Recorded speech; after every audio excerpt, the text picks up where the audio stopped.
Ghanaians must brace themselves for the worst in the coming days. It's going to be worse. It's not going to get better for the mere reason that with all the borrowing or issue of bonds on the market, people are not responding. That is why you find the rate in terms of the 91 days and then 182 days so high as over 30%. And people are not moved by that, because inflation is distorting everything. If the reward is 32%, let's say, and the inflation, which is the cost right now, is around 40%, then whatever you make by the end of your 91 days or 182 days will not be enough to compensate you for the costs and the risk that you took. Further maintained that the current Akufo-Addo-led government has failed Ghanaians woefully. Thus, they must work assiduously to turn around the economic fortunes of the country. Well, we are experiencing their results, right? It is for us as Ghanaians, all of us, to actually attest to the fact that it has been a complete failure. Right. I say complete failure because some of these mistakes have occurred in the past, even under Setagbe, right? In 2013, 2014, we saw significant growth in money supply, and inflation was up to about 17%. It peaked at around 17%. So with a similar rapid increase in terms of growth of money supply, we should expect not more than 17%.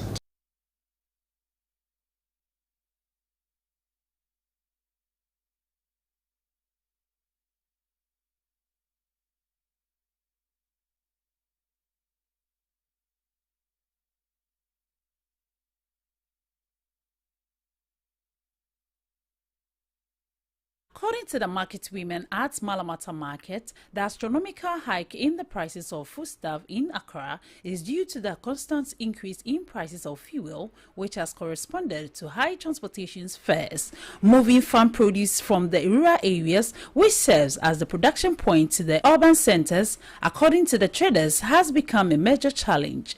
They have no option than to push the cost on customers. Almost a lot of fair.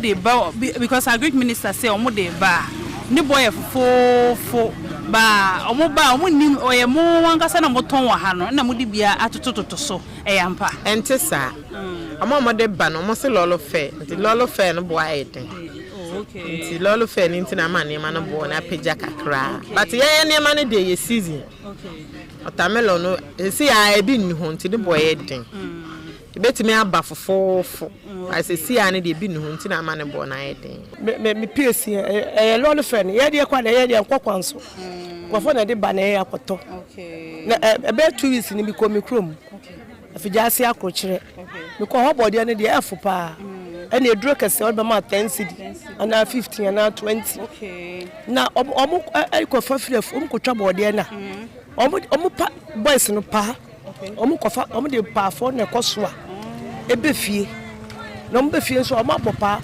am ya sa de agu kamu enti no nyina anti lolo fe ne hwe ha na afijase okay sante afijase so de body afi oba lolo fe no dos enu na ma body ne bia ne buo ekoso kakra enya boko se de wo kan mu odin na so ye be fa ne sa na den pa na mu aye den sa nyama na omodi fie kurase ba no omu nje mu mayen omo se lolo fe omo de ba omo de omo ha nyina eguso oso kan de kwa achi a oso timi ntotanjo a wakan no ha 2 million enkoyi ni 1 cedi da oso so de wo de e be kan nam se wo na mawie ni mu ntino oso be ma bo na koso ntina ma nyama mu aye den aha ne ha fi asanto e koso 4 cedi.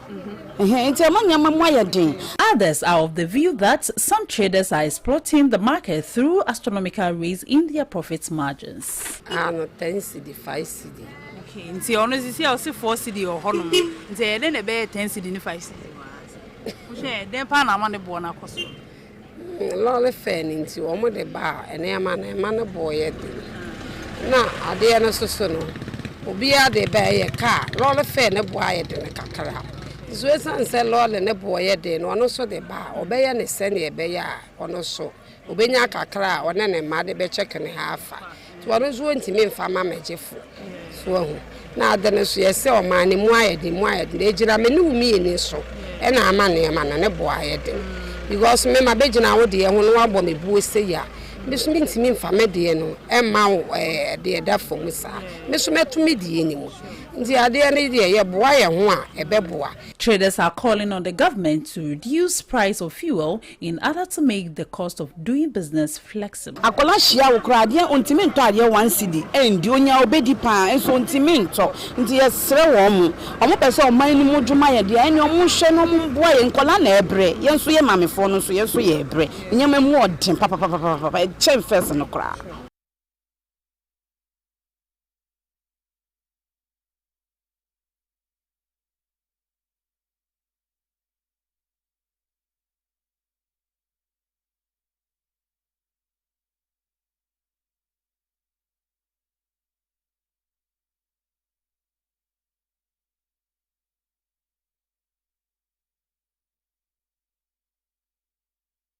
The Ghana Statistical Service reported that its inflation rate rose to 40.4% for the month of October 2022 as the cost of goods and services. Ghanaians, the economic crisis has called for direct and pragmatic measures to resolve the crisis and return the country's economy to normalcy. It is not time for long talk and political ball games, but rather a period that has come to test government's resilience in the management of the economy in the face of the worsening living conditions of Ghanaians. This and many more have forced Ghanaians to question the performance of the government in finding relief to the economic stress. Eric, a trader in Newtown, believes the government is performing abysmally in finding solutions to the economic crisis. Hard. Like for me, for instance, we do paper bags, and the paper we are selling now, the price of the paper is mind blowing. Like it's very, very, very expensive, and it's affecting our business a lot. Yeah, difficult in terms of food and transportation. We know how the fuel prices is going now. Very difficult. So just remove the taxes from the petrol so that everything can come down for us. So business can move on well. But now we are not getting any business. Like. So over 10, how much will you rate the government? The government, 0. 0? 0 over 10. Like seriously. Okay, what's of the president himself? The president, we want him to resign. We don't even need him. Some other Ghanaians also registered their dissatisfaction in the government's unwillingness to listen to Ghanaians, especially calls to sack the finance minister. To organize something for us.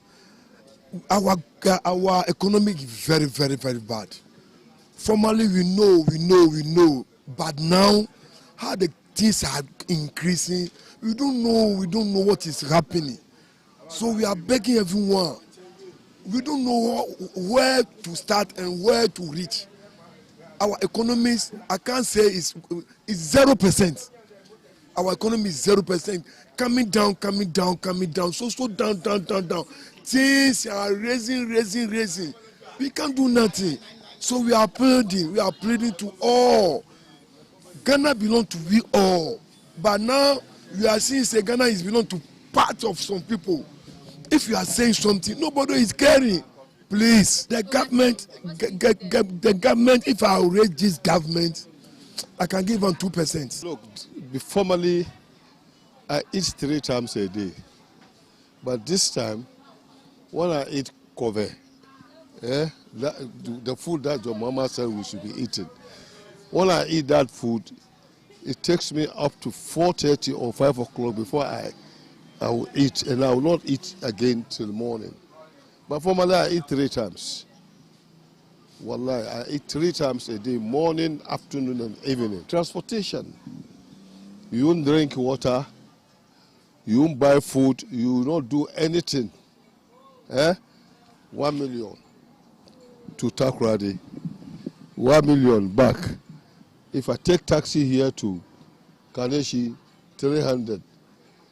When I drop at Takoradi, if I take taxi home, 300. Is this not 1.6? The same thing coming 1.6. What do? What we can't eat. We can't keep money. You get the money, you eat. You spend it. You have no savings. You don't save.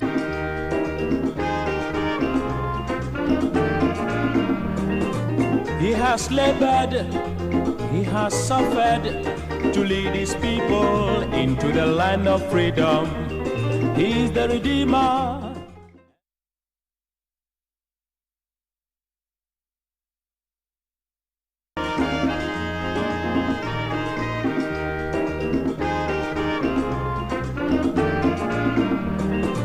He has labored, he has suffered to lead his people into the land of freedom. He is the Redeemer. Good morning to you. Thank you very much for choosing Pan-African Television. Of course, you've chosen the mother of all talk shows, Alhaji and Alhaji. We are live this morning. Thank you for making time to join us. We are live on Radio Gold, and of course, social media. We are live on 2 platforms.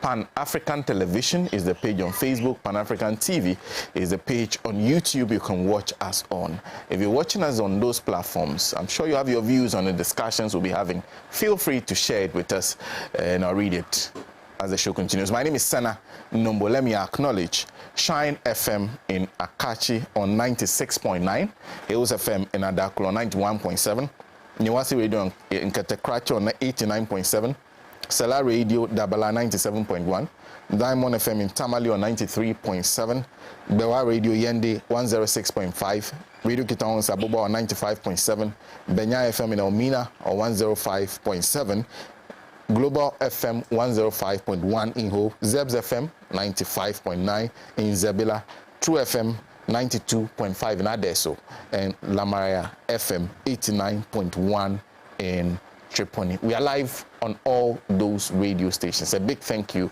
to all those platforms for offering us this few hours for this particular show. Thank you once again. This morning, we're going back to Parliament because of the motion of censure. That motion of censure was moved in Parliament this week. Everybody expected it to be moved, debated, concluded, with votes taken, and they would have known what Parliament feels, whether Parliament can come together and work together, even though both sides agree that the Finance Minister should be in office, whether they could agree on the fact that he needs to leave. You will agree on the vote of censure. Well, that's not what has happened. The Speaker has instead ruled that a committee should first give both the minority who are moving the motion the opportunity to present their evidence for the Finance Minister to react to it. So that's where we are with that issue. We're talking about that motion of censure and its fate moving forward. And then we'll enter into the regional elections of the National Democratic Congress. Some interesting races to look out for, especially for those of us living in the Greater Accra region. The National Democratic Congress is electing regional executives this weekend. They've already done elections for youth and women organizer positions across the various regions. So we're talking about that. And then we'll conclude with the Black Star Squad. I have my own expectations. Everybody has it. Various countries have put out their squads. We are yet to do that. We understand our coach will hold a press conference on Monday to tell us who will be in the team. That will be our very last topic of discussion, and then we'll conclude the matter of all talk shows, Alhaji and Alhaji, this morning. Joining me this morning for this discussion, Mr. Kwesi Pratt Jr. He is General Secretary of the Socialist Movement of Ghana. Very importantly, a veteran journalist.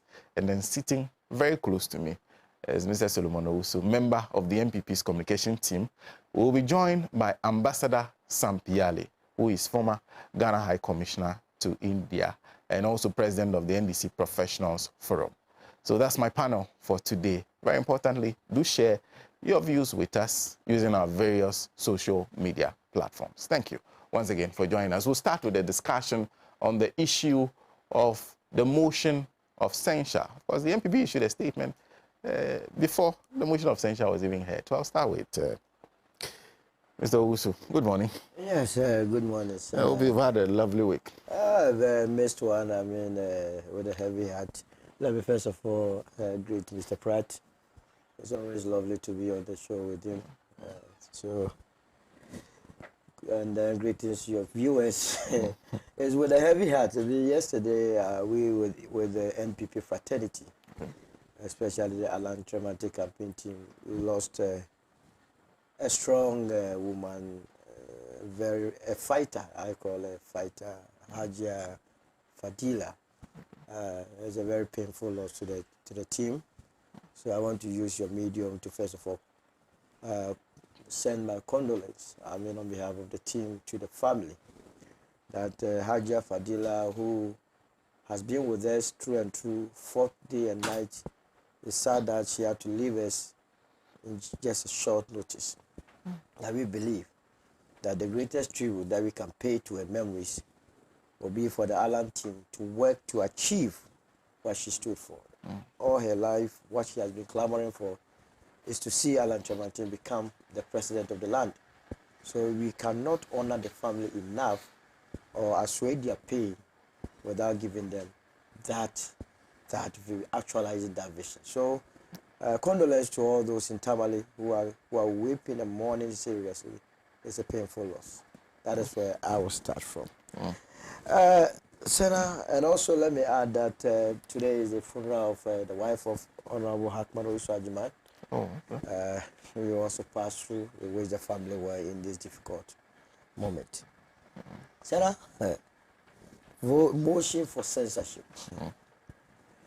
You know, the underdevelopment of this country, I will always attribute it to the National Democratic Congress. And this morning, by the time we are done, you would understand why the NDC does not wish this country well. Look, the sovereignty of this country resides in the people of this country, as enshrined in Article 1 of our Constitution. MPs are elected to go and represent the good people of this country. So they derive their authority from the sovereign masses. Now it got to a point that the sovereign masses have been yearning or calling for the president to, as it were, sack the finance minister, because things are becoming a bit difficult. Life is becoming unbearable for majority of the people of this country. And so there has been this kind of agitation. All this while we have had the National Democratic members of Parliament being present, being living in this country, knowing very well that the moment you are voted for as an MP, you cease to be an MP for a political party, but for the entire constituency, be it CPP, NPP, and so on and so forth. They never uttered a word. It was within the NPP itself, members of the NPP that started calling on the president to, as a matter of urgency, get rid of the finance minister if the finance minister is not doing this, the honorable thing by resigning. And so when the majority side of Parliament realized that their constituents were piling up pressure on them to get rid of the finance minister, they held a press conference on the 25th of October. Their message was simple, that in spite of the several engagement that they have had with the presidency to get rid of the finance minister, that seems to be falling on deaf ears. So, having tried as many as possible, it was time for them to come public, to announce to the whole world that they were not interested in seeing the finance minister at post. At that time, there were 80 members of Parliament. Within 3 hours, the number moved to 95. And so if the NDC MPs meant well, I mean, the NPP has started something. Yours is to see to it that they push through, so that when it gets to the point of, I mean, killing it or putting it to a vote, you join them. And that's why I tell you that they don't mean well. They rather want the finance minister to be at post. What did they do as members of parliament who rather wants to see Ken Ofori-Atta at post? Because I have heard a number of them on various platforms say that they want the continuous occupation of the finance minister at the finance ministry and also the benefits of the NDC. Because why? The economy will still be in shambles and they can thrive at the back of that mismanagement to come to power. So for them, the finance minister being at post is a good political capital for the fortunes of the NDC. So having realized that the NPP was doing a self operation, decided to join the fray to muddy the waters so that the finance minister will continue to be at post. What did they do? Having held the conference in the afternoon, later on in the day they said, oh, we are filing a motion of censorship. To do what? Now guess what? The new Patriotic Party members of parliament had identified two main reasons.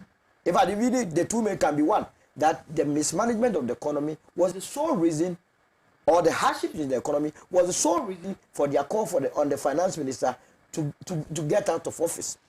The NDC then comes in and cites 7 reasons why the finance minister had to be censored.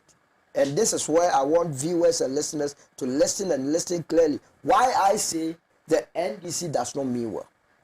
First of all, you agree with the majority that indeed there are difficulties in the economy, which position nobody can deny. Even the president himself recently, when he held addressed the nation, admitted that we were in some form of financial crisis. So you will agree with the majority. About 4 of their points hovers around the difficulties in the economy. Then smartly, they introduced 2 new elements into the equation, knowing very well that those 2 new reasons would push the NPP to go against what they are wishing for and muddy the waters to continue keeping Ken Ofori-Atta at position. What did they say? Sena, they say the finance minister, first of all, has unconstitutionally been withdrawing monies from the consolidated fund. Unconstitutional. If anybody does anything that is unconstitutional, and you as legislators will look unconcerned for 6 solid years without acting, that means you do not mean well. Again, they introduce another element which is personal, which borders on criminality. That the finance minister has illegally been paying money from the oil revenue into offshore account. That is criminal in nature.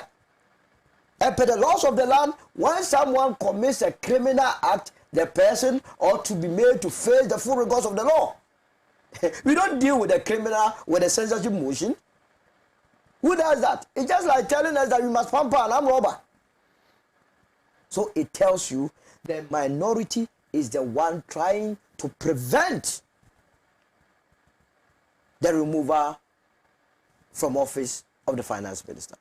Sena, the majority was clear in its mind that as a result of the way and manner the economy was going, it was not in our best interest as a country, not even the political party, to continue to put the finance minister there.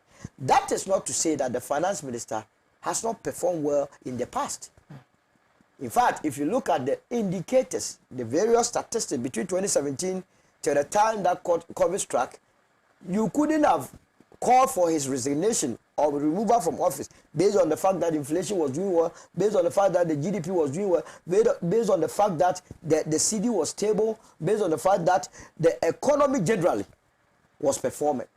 But what the majority is saying now is that after or post-COVID, the current indices or indicators coming is not good enough for us to continue to keep it there. That does not mean it's not good.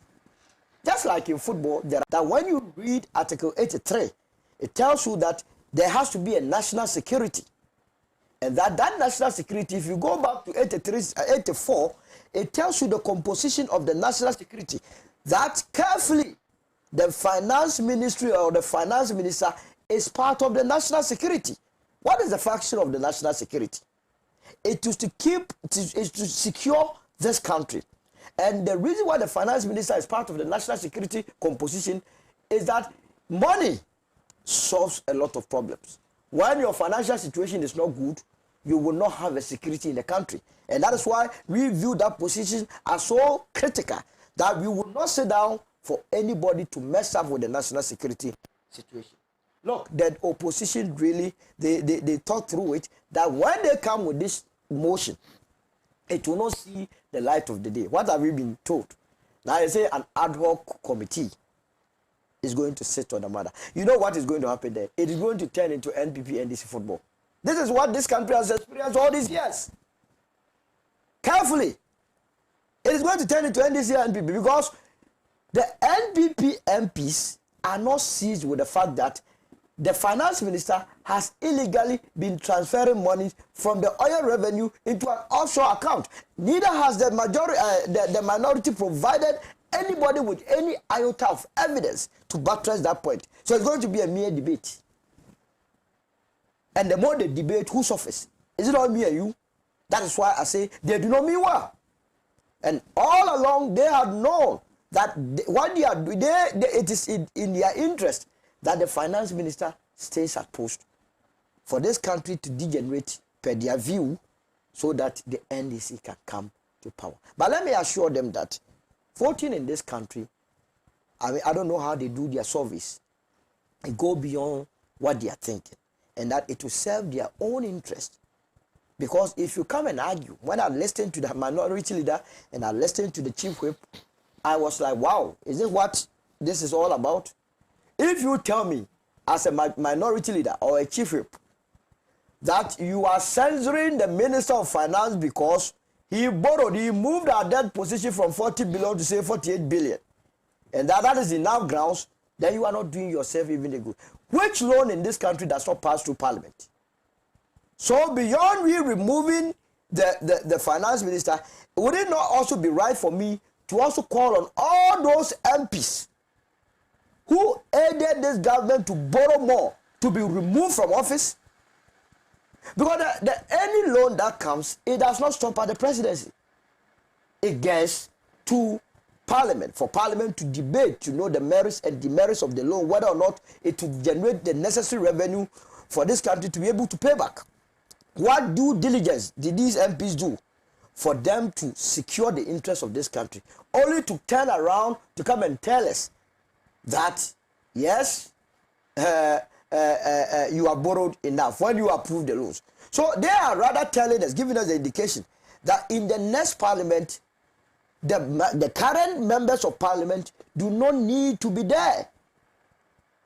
In the same way we are calling on Ken Oforiatta to go, those that aided Ken Oforiatta, that is Parliament, and the parliamentarians must not be allowed to go untouched. Why we do that, Sena? They would understand that this country, we are very serious. In any case, this motion of censorship, how well is it going to remove the finance minister? The Constitution and Article 81, 82. In fact, 81 gives us 4 main reasons that a minister can be removed. You understand? When his appointment is revoked by the president himself, when the minister is appointed as a speaker or deputy speaker, when the minister himself resigns, or when the minister dies. Of these 4, which one talks about censorship? In any case, in the case of censorship, it says when you have secured 2/3 votes from members of Parliament, the minister may resign. Or if he refuses to resign, the president may. The operative word there is may. So it means the president, you can censor him, the president can still keep him there. It tells you that these are all part of the political gymnastics. And for that matter, nobody, Ghanaians must see the opposition NDC through in this mirror. That it is not that they are interested in helping the majority caucus, with the majority caucus having realized that we goofed in the first and second instance. In the first instance in 2017, when we allowed him to be the finance minister during vetting, that one I would pardon the parliamentarians, because we had just come into power. Again, all the indices were showing that we were doing well. But on the second occasion of confirming the minister, what due diligence did they do? Did they mean well to the extent that a lot of NDC supporters themselves got so mad, got so angry? I remember Boja Jeffy when he took the finance minister to charge. You remember that case? That later on, when the case was adjudicated in the finance minister's favor, he came out and openly condemned his parliamentarians that they were not supportive. So they let a lot of NDC members down. That is precisely what they have done. The whole idea is to protect the finance minister again. And let me assure them that Ghanaians are not going to allow that. So far as some of us are concerned, the finance minister, physically, spiritually, is fired. You listen to the audio or the tapes that you played before the show started. What were the people complaining about? The market women were all complaining about the fact that because of the cost of transportation, prices of food items are so high. What has contributed to this high cost of transportation is crude. The high cost of crude. What has contributed to the high cost of crude? It is the depreciation of the city. And to be able to deal with the issue of depreciation of the city, you need to deal with the fiscal and monetary policies. We have said, I have called, that is why when I come here, apart from calling on the finance minister to be sacked, I always call on the Bank of Ghana to be sacked. Because whereas the finance minister is responsible for the fiscal policies, the monetary policies is dealt with by the governor of Bank of Ghana and his team. And if these people are not performing, we should not be a country where people do not have shame that when we are not performing, we say, honorably, we are resigning. If they refuse, we must get them out. But this Kwekwanancy way of doing things by our brothers in the NDC is so sad. But let me once again appeal to the president of the land, Mr. President Nana Addo Dankwa Akufo-Addo. The people of this country have so much confidence in you, in your ability to govern. Now, it is some of these things that let the people lose faith in your governance, especially where those that entrusted their power into your hands to govern are calling on you that get rid of Mr. A, and you say, what, you won't do that? Hey, why? You won't do it, who should do it? This one should not be a matter for discussion. How well would the finance minister be able to operate under the current circumstance when your own members, and now as we speak, it is not even 95 members that are calling on the finance minister to be sacked. It is a majority decision, meaning the 137 members of the NPP. And let me also tell you that their decision is amply supported by the entire NPP membership. That the NPP, though some of them want to come out, it is the position of the NPP. Because we live in the community, we live with the people, we know what is going on. And so nobody must make any mistake that it is the MPs. So the president must do as the honorable thing by listening to the call of the Ghanaian, that the finance minister, his minister of state at the finance ministry, and also the governor of Bank of Ghana be dealt with straight to the point. So that at the end of the day, Sena, this country would move. Look, the very first time the MPs came out to make the announcement, I don't know whether you were checking the Forex. It stabilized. And it's stayed so since. You understand? Because now people are beginning to know that some form of actions are being taken. I believe that if the president goes ahead to do that quickly, it will fuel the perception that we really mean business. Again, the government has started doing something. Yesterday, I saw a lot of these Alhajis and so on and so forth at Circle being rounded up for selling, trading in Forex. I hope it does not become a 9-day wonder. Because you see, the truth of the matter is that the dollars we are talking about, all the dollars are in this country. It has not gone anywhere. So that today, if they should move the cedi to the dollar to say 40 cedis, if you want $10 million, you will get it on the street of Circle. It's not that the dollars are not there. It is that the dollars are in the pockets, under the beds, under the pillows, in the poly tanks, in people's pillows, and so on and so forth in this country. This is the only country where you can and people are openly asking, you have dollar. How? How can you do that? And so we know where the dollars are. Again, is it not interesting that every dollar, most of the dollar forex comes through the Bank of Ghana or the banking system? So that every dollar that enters through the banking system has a serial number, and the Bank of Ghana has those serial codes. It is very easy. We are hypocrites. It is very easy to identify wherever the dollar came from, because when the Bank of Ghana is releasing dollars to the various banks, they keep records. When they are releasing it to the forex bureaus, they keep the serial records of it. When the commercial banks are also releasing it to customers or to the forex bureaus, they also take note of the serial numbers. When the the forex bureaus are also giving it to individuals, they take the serial codes. They know the person that came for it. They have your detail. So it is very easy to go to Tudu and pick a dollar.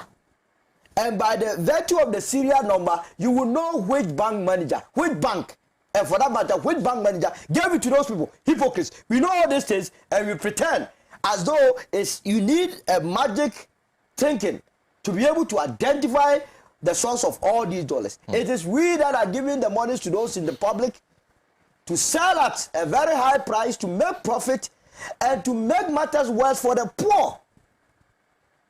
We always don't want to save the poor. But the new Patriotic Party will rise to the occasion. We will defeat the mind game being played by the National Democratic Congress MPs who wants to prevent the new Patriotic Party from removing its own finance minister from office. Thank you. But to be fair to the MPs, I think they started taking signatures for the vote of censure before Parliament went on recess. So let me clear that one quickly. You needed one third to be able to do that. Is that not so? Yeah. At the time the NPP came out to do their press conference, they had not finished with their signatures. They had not finished. But I still mean they were. It was an afterthought. They started. Look, go and check. Since July, they said they were taking signatures. Since July, only to quickly have all the signatures within 3 hours to hurriedly go and file a motion for censorship. These are all gimmicks, political gymnastics. It is not going to end anywhere. They want us to do the NPP, NDC at the debate so that people will go and show their English prowess. That is all to it. They don't mean well. Solomon, thank you. You mentioned, so this Article 81 says the office of a Minister of State or a Deputy Minister shall become vacant if A, his appointment is revoked by the President.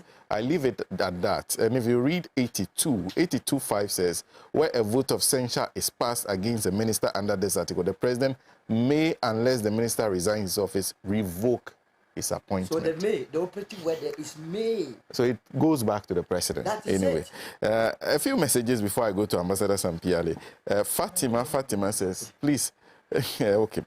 This is from Alas St. Paul Nabila, who says, when the country was against e-levy, the MPP passed it without NDC MPs. In the same vein, some loans were passed to the displeasure of the MPs and Ghanaians. We remember all the walkouts from Parliament. There's also...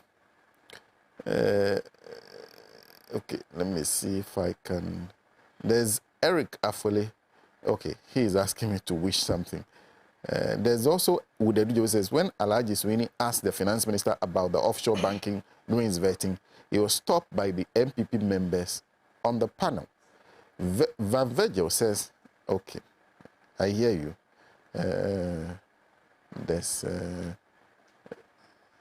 Okay, this one says, I am Edward from Boga Ikenesana. Please, Mr. Owusu, why should the constituents pressure the majority MPs for Ken's removal? It is clear because they know that the MPs have the power to remove the finance minister and not for them to tell the president to remove him. If that the constituents believe that the president will remove Ken, they wouldn't waste their time pressuring their MPs. Their power is there, and they should have used their power, which is to censure, to get him out. Mr. Owusu, Sikampedede, what was coming from him. So there are several other messages. Let me read Anto say, who says, Sena, Solo said the city was doing good in 2019. So why was the 40-member forest committee set up in January 2020 to examine why the city was falling so fast? The tape of lies of the NPP has been overplayed, and even madmen who dance and end at funerals have given themselves a break. That is coming from, let me end with Dennis Akwete, who says, at least an allegation of conflict of interest, which is serious enough, legally contained in the minority group censure notice, was also alleged by the majority caucus. So why should the majority caucus describe the minority group cause as premise on falsehood, propaganda, and reasons not justifiable? In other words, who says that conflict of interest allegation is not good ground enough for the said censure to be triggered, granted that other allegations are criminal in nature and rightly so? Let's get serious in protecting the public purse. Shalom. Let's move to Ambassador Sampi Yale. Well, thank you very much, Sena and my big brother Kwesi, you Solomon, Solomon. Are you learning anything at all? You have started with this. You see, you are almost a resident contributor to Pan-African programs. Almost. I see you on all programs. But there's something that you have not learned. And that is truth. That is, wait.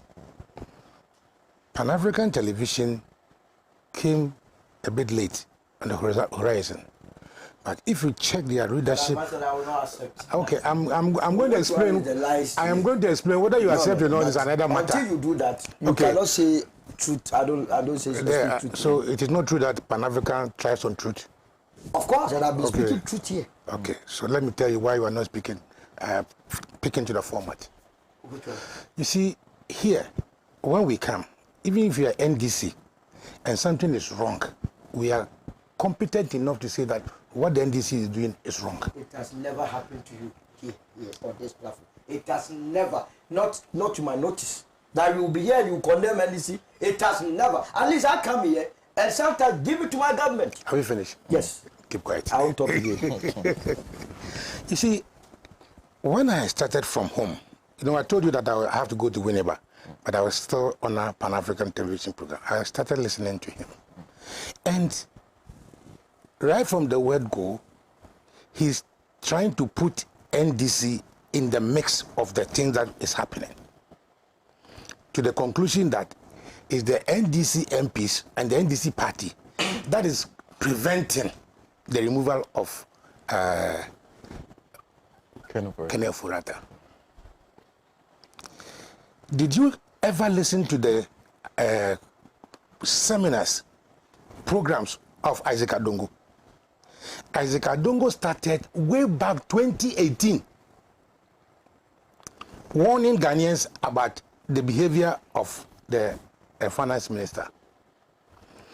Atiforson has had 3 encounters at UPS, all on the finance minister. Sambi Jemfi, NDC communication officers, have had several press conferences on the finance minister's behavior. Who brought the Ken Bond saga? Who exposed it? You have sat here.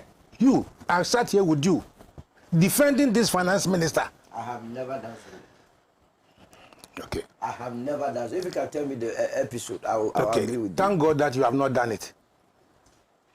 But the NPP becoming latter-day saints of seeing what we have been exposed to as a country and now talking is refreshing. Sena, when this man started his business as a finance minister, he went for a Ken Bond, a Ken Bond. We spoke against it. You defended it. The NPP as a party defended it. When he threw a party, a Kenke party, right?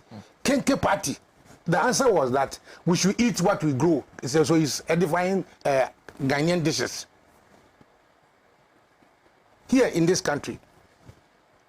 When finance minister, instead of listening to people and taken reasons, common sense. He did not. For example, the latest one, there's a litany of issues that man has engaged himself into. You remember that when they introduced the ye levy, who spoke against it? Was it the NPP or the NPP communicators? It was the NDC that spoke against the ye levy. You remember him going around saying that he was doing consultations. What happened? I have heard the NPP communicators now trying to bring a narrative that if Kembe Ufurata has done what he has done to this country, they should blame the NDC MPs who passed him during the vetting. I've heard that. Well, was the NDC the one that appointed Kembe Ufurata? Just, of course, they could have done something to block his appointment. But you remember that the first phase of the NDC, of this government, the first part, what was the ratio for MPs? A lot of them, far more than the NDC. So even when a speaker has taken a decision with the parliament itself, the NPP will go to court and say, Speaker Babin has not done the right thing. All in defense of the heinous policies of this government. Sena, I am frightened about the future of this country. And this time, I don't care whether it's Ufurata who is the minister or whoever is the minister for finance. The point really is that we have come to the end of the dock. The ship is belly up. That's the truth. See, if you owe a bank and has given you 3 demand letters, all right, and has not, and for a month or 2, you don't hear of the bank again, don't go to sleep. You know what they are doing? They are looking for your asset to FIFE. Do you get my knowledge? You are owing a bank, he has given you first demand notice, second demand notice, and they go quiet. The next day you wake up, you find papers on your... All the investors that we are owing, Sena, all the investors that we are owing, all the bodies that we are owing, are we saying that after this IMF thing, they would forgive us out their debt? The people we are owing, are they saying that they will forgive us out the debt we are owing? They will come after us. And that is when we are going to see government assets being seized and sold by foreign investors. Mark my words. Mark my words. Because the people that are the owners of our bonds are not small entities. And we went for institutional bonds. Okay? We went for institutional bonds. So if the institutions now want their money, they're not going to care who your finance minister is or who your agric minister is. The truth of the matter is that we have had a fraudulent government for the past 6 years. Fraudulent government. You know, our economy since 2017. And I'm going to explain. I'm going to explain. We had an IMF program, isn't it? From 2015 to 2018. It was supposed 19. What did they say? What did they say? And the Muhammadian IMF now, there's no employment. They cannot, teachers' allowances cannot be paid. So one of the reasons why Ghanaians voted against NDC was the IMF. True. True. Because we could not employ, we could not this, there's a freeze and this. Now when you came in, you saw the IMF program and the indications that it was giving us. All the projections were that Ghana was going to do well for the next 3 or 4 years. And you had the luxury of even extending the IMF program by 1 year. So we were supposed to end 2019, isn't it? And then we ended 2020. It's 2018. We ended 2019. When did our crisis start? When did our economic crisis start? 2020. Because during the 2020 elections, Sena, they said there was some COVID fund. These people, this NPP government, even in they use the pandemic to defraud us Ghanaians. Because, and let me give you the instances of fraud. The World Bank gave us money, and what did they say? 400 or something. What did they say? You said 430. Did you say that? Yes. You wait. Well, let me finish my analysis. You know, until the World Bank said, no, that's not the money we gave you. We gave you more. They did not even mention that they have assessed the Heritage Fund. They did not tell us that they have taken money from Germany. You are taking money here and there. Until Atufosin exposed them that, man, you are taking more money than you are telling us. And when they saw the money coming in, you know what they did? They started sharing among themselves. I've sent you once upon a time a video in which bundles of money were being packed in somebody's house. Have you seen that video before? You have not seen it. You have not seen it. As for you have not seen it, but the producers here have seen that video of talking. If this country is a serious country, they would have found out whose house, because the people were speaking tree. But you are the one alleged. You are alleged. So let him flow. Oh, yeah. Solo, let him flow. If I have not seen anything at all, I have seen at a school park, money is in a car, a boot of a car, being shared. I've also seen that. I've also told you once upon a time that before the elections, Sena, people were receiving text messages that money has been put into your account. And then NBSSI went on 4-wheel gear, giving loans to people. What is the duration of the loan? Have they retrieved or recovered those loans? So we are here because of the fraudulent nature of this government. Can I tell you one of the frauds they use the COVID for? The fraud. They say that before you come into this country, you should be tested at the airport. No, so. Sena, we accumulated the company that was brought, a Nigerian company. When we had all the opportunity to bring up the Gucci, the company that was doing that accumulated $17 million. And as a country, haven't, forced our countrymen coming home to go through that process, we earned only 1 million. 17 million, we earned only 1 million. And we saw men and women and children at the airport because they could not pay the $50 charge. They used the COVID to defraud us. When we set up the COVID fund, it's a private sector, and they have not accounted for it. Another instance of fraud is that this government has run a well-calculated Ponzi scheme. You know what is a Ponzi scheme? You start something like Piram. You don't have the money.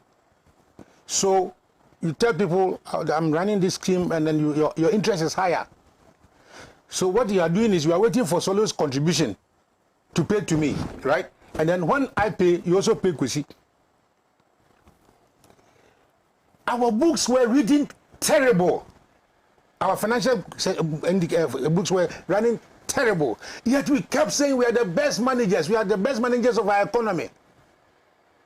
Not knowing the weight and take money from the IMF to stabilize the city, or the cocoa syndication to stabilize the city.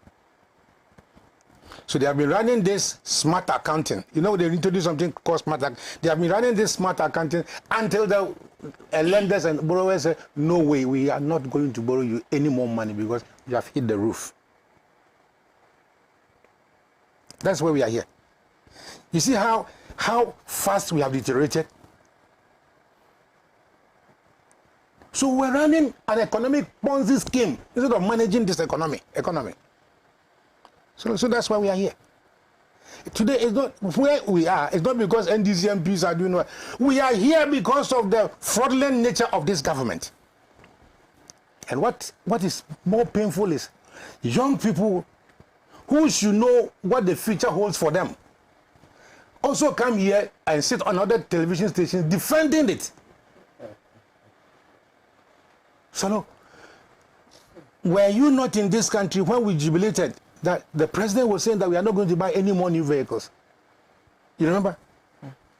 Sena, don't you remember? Yeah, I do. And because the John Mahama administration had left 306 Land Cruisers in the pool for them. Do you know the additions they have made in the purchase of vehicles? Oh, you are running a family and friends government. So Ghanaians should talk. Family and friends. The NPP is good at one thing. Even if they are telling a lie, and most of the time they tell a lie, they keep to the lie. And PR, it sticks to people's mind. $1 is equivalent to three cedis, $3. $1 is equal to 3 cedis something, isn't it? So you get somebody like Bawumia tagging John Mahama as incompetent because the CD is $1 to 3 cedis, and petrol was $1 1 gallon to 3 cedis 14 pesos. So Mahama is incompetent. They hammered and talked and hammered until every Ghanaian believed that John Mahama was incompetent. And even today, they have the audacity to repeat such statements. Today, Sena, $1 is what? $1 is what? And you are a good mathematician, I know. If 1 to 3 is incompetent, then 1 to 13 is what?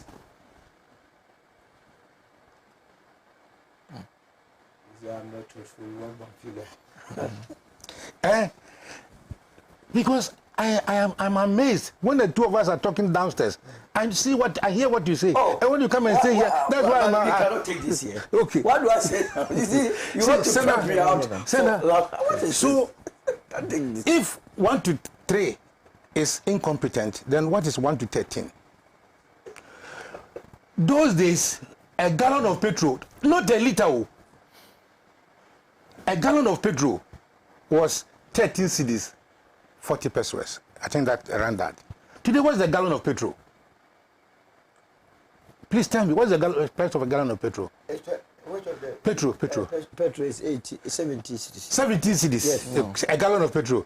No, a liter. A liter. Yeah. I'm talking about a gallon of petrol. Oh, that would be about 4.5. It's what? It's what? It's about 87. Mm-hmm. And add Kufuor's 00. Why must we add 00? Wait. Because that was the beginning of the fraud. Oh. You see, when we removed the 00 and said the dollar was equal 1 CD to $1, that was the beginning of the fraud. So today, if we're using the old currency, what would be the price of... Are we using the old currency? Please. What will be the price? It will be 870 cedis a gallon today. So if 870,000. That would be a gallon, petrol of gallon. But what are we doing? Do we have old cedis here? No, he has decided to put that back. But that is, people are writing BEC and WASI. How are they going to write? No, he's doing his analysis and he explained how he arrived at that. So please let him do his analysis. Okay. See, so that is where we are. Now, coming to the question that you have asked me to answer this morning about the finance minister. Sena, until the wind blows the bottom of a fowl, we shall not know what kind of fowl that is. This finance minister, what he has done to this country, this finance minister, do you know that today all insurance purchases for government contracts are enterprises insurance? Do you know that? The SNIT buildings and everything, which used to be insured by SIC, are now diverted to enterprise insurance. I'm not saying that it's not good for a Ghanaian company to do business, but you see, they have, it's like the Galamsey people, they have diverted the main river to their Galamsey pit. So money that should have gone to the government by way of insurance are now going to private persons. And if the private persons are even using it to our advantage, then we don't have a problem. Do we? We don't. Same with pensions. Pensions. You know, we had a SNIT pension scheme. Then they came with their property owning, government has no business to do business, and all the jargons. Let us go into private pensions. Sena, I had worked under the Pensions Regulatory Authority, and I can tell you from the figures that I know, that the private sector pensions have added nothing to the benefits, because all of them are going to borrow government money, investing the money in government bonds. So the interests are the same. You know, this finance minister would wear white like an angel. Come and for each budget, it has a name. A Japa budget, a Jumapa budget, Obatampa budget. So solo Obatampa budget, a Japa budget, which is what does Kwesi saying? Kwesi saying. Today, Ghana is the worst. Ghana cedis is the worst performing currency in the world. Worst.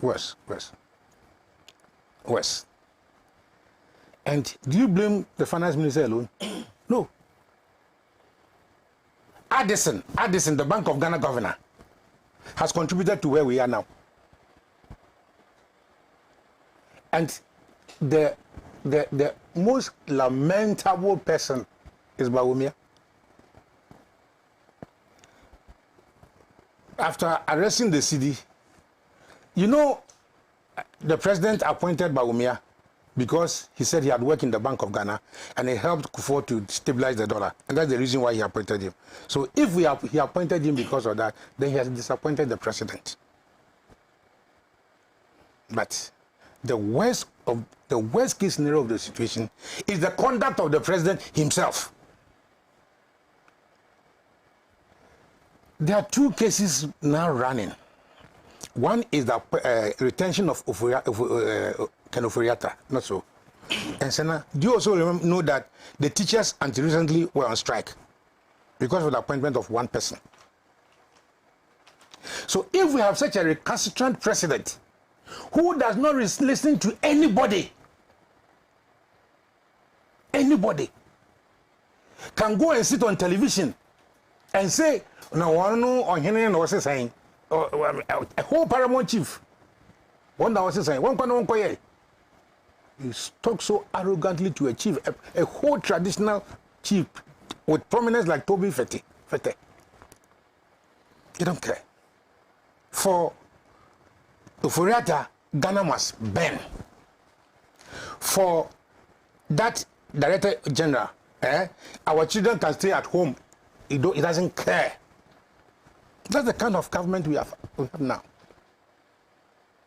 So we will not allow the NPP and its communicators to continuously tell the old story that it's NDC. Every misfortune in this country that has fallen them is NDC.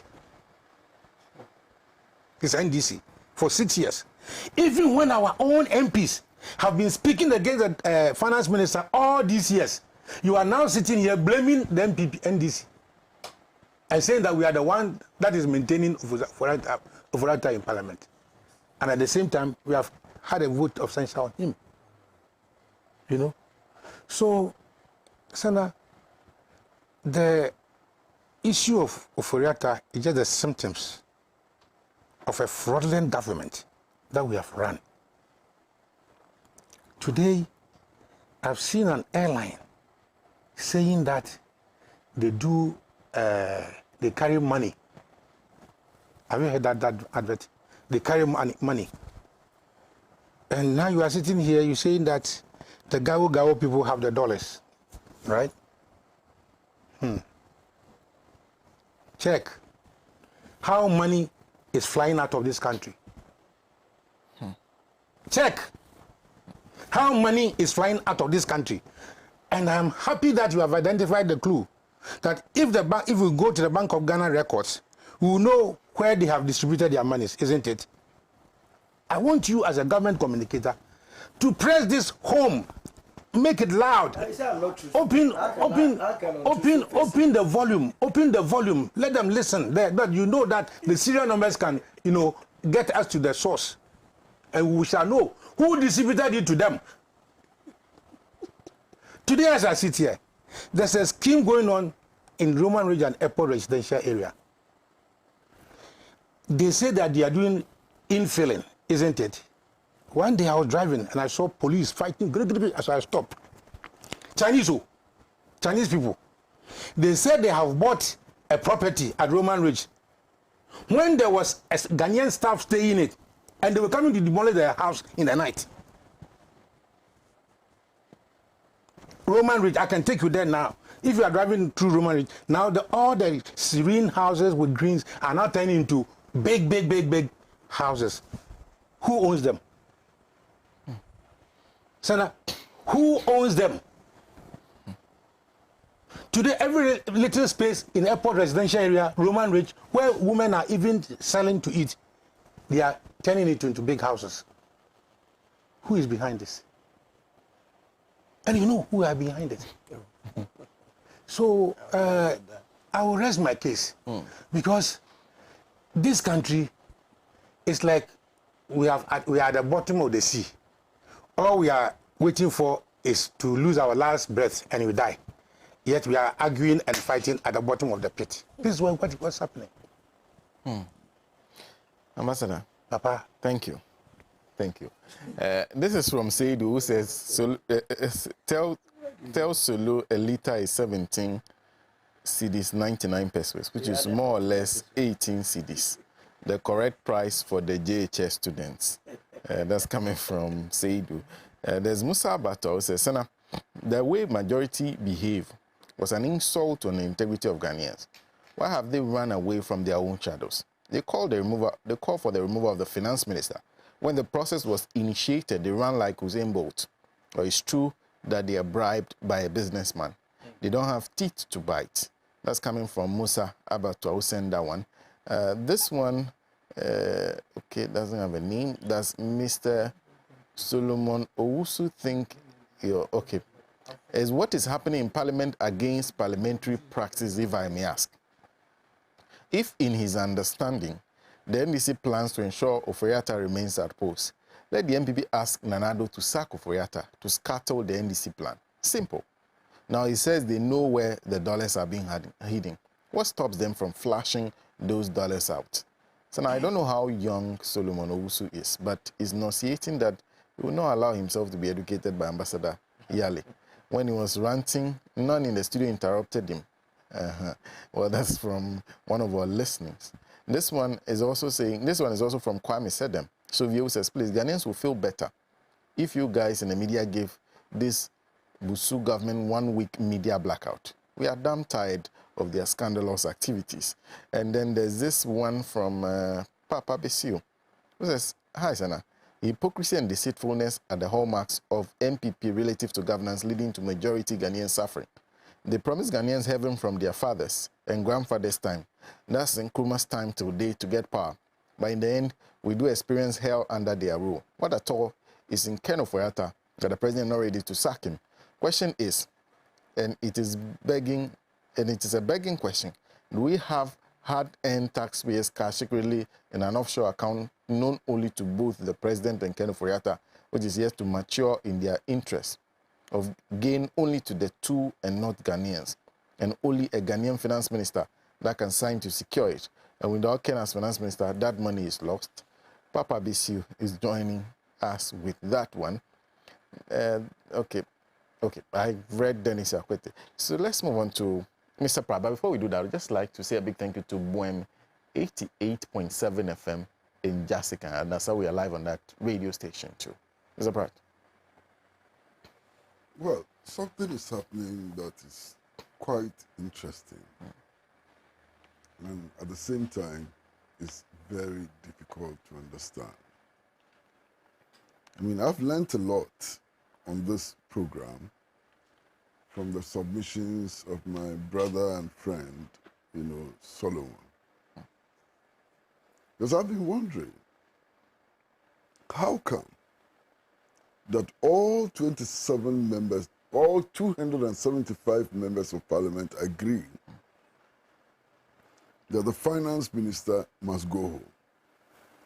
And yet, when it comes to kicking him out, they start fighting. And I've just been sitting down wondering why. Because apparently, they're all saying the same things. The so-called minority and the so-called majority speaking the same language. And yet, they can't get the finance minister out. But thankfully, we had Solo on this program, and he has provided some very interesting answer. Solo says that the NPP wants to get rid of Ken Ofori-Atta, the minister. Okay. But the NDC does not want his exit to be credited to the NPP.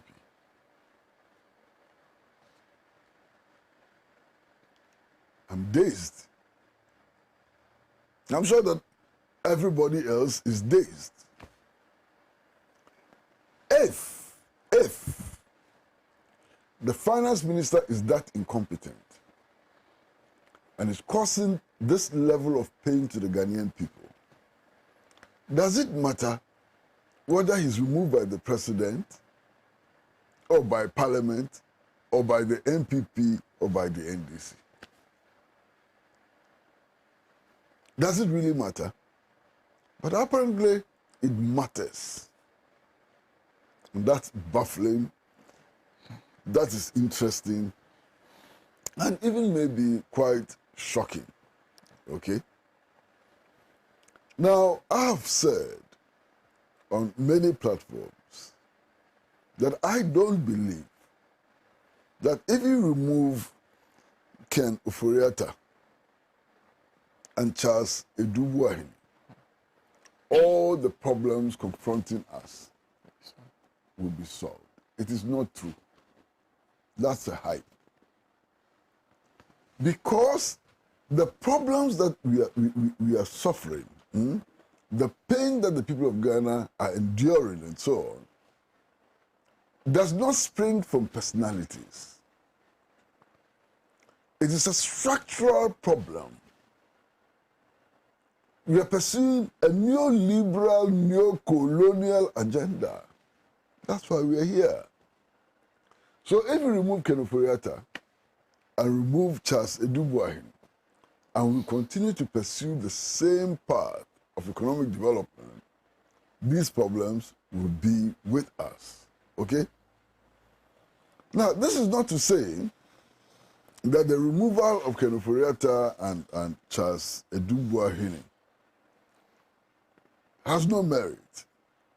I've said repeatedly that in all situations, whilst dealing with substance, you also need to deal with the aesthetics. And the removal of Ken Ofori-Atta and Charles Edubuahini is dealing with the aesthetics, which is also important. Dealing with the substance is important. Dealing with the aesthetics is also important. Okay. Now, this whole rigmarole, is that how they say it? Yeah. It's so interesting when you begin to look at the details. 80 members of parliament, NPP members of parliament get together and they tell us that their constituents, not them, their constituents are so angry that Kenufuriata is still at post, and that their constituents are putting pressure on them to get him out of office. They say that their constituents see him as incompetent. They think that he's engaged in what they call conflict of interest, and so on. They list all manner of things. 80. Now the 80 start the process, and then the move starts getting momentum. Okay? So from 80, we go to 85, we go to 90, and now this so-called majority is telling us that all of them, 138 members of parliament, agree that Oforiatta must go. Very interesting. Now, this 138 members of parliament, NPP members of parliament, include cabinet ministers. It includes non-cabinet ministers, it includes deputy ministers, and so on. So, the people who sit in cabinet with Kenufuriatta and determine the destiny of Ghana, the people who sit with Oforiatta in cabinet and approve the budget are themselves saying that he and he alone is responsible for the mess. Many questions arise. May it be that these decisions and actions taken by Ken Oforiatta did not go for cabinet approval? Because if it went for cabinet approval, all the members of cabinet must be responsible. Okay? Now, if it didn't go for cabinet approval, then what kind of government are we running? That a budget is prepared, it is taken to parliament, read on behalf of the president, and usually approved with the support of the 138 members of parliament who today are making noise. And they had no input. My brother, I'm getting dazed. I'm completely dazed. What is happening in our country? Okay? In any case, these 138 members of parliament are agreed that Ken Oforiatta is bad for the Ghanaian economy and that he should go home. Then they are summoned to the presidency. And the president tells them that, look, maybe I agree with you, but all I want you to do is to stay action. Stay action. Don't take action. So that Ken Oforiatta and Charles Edubuahin can prepare the budget for 2023. Present this budget for 2023 to Parliament. Get the appropriations bill approved. And then after that, the same Ken Oforiatta goes to the International Monetary Fund in Washington and concludes negotiations with the International Monetary Fund. Then you can get him to go home. And they say, yes, sir, we agree. This is more than baffling. Massa, they are accusing the Minister of incompetence. The 2022 budget presented by the minister is in total disarray. Look at the consequences on the streets, in the markets, everywhere. But these 138 members of parliament agree with the president that the minister they accuse of incompetence should use his same incompetence to prepare the budget for next year. Hey!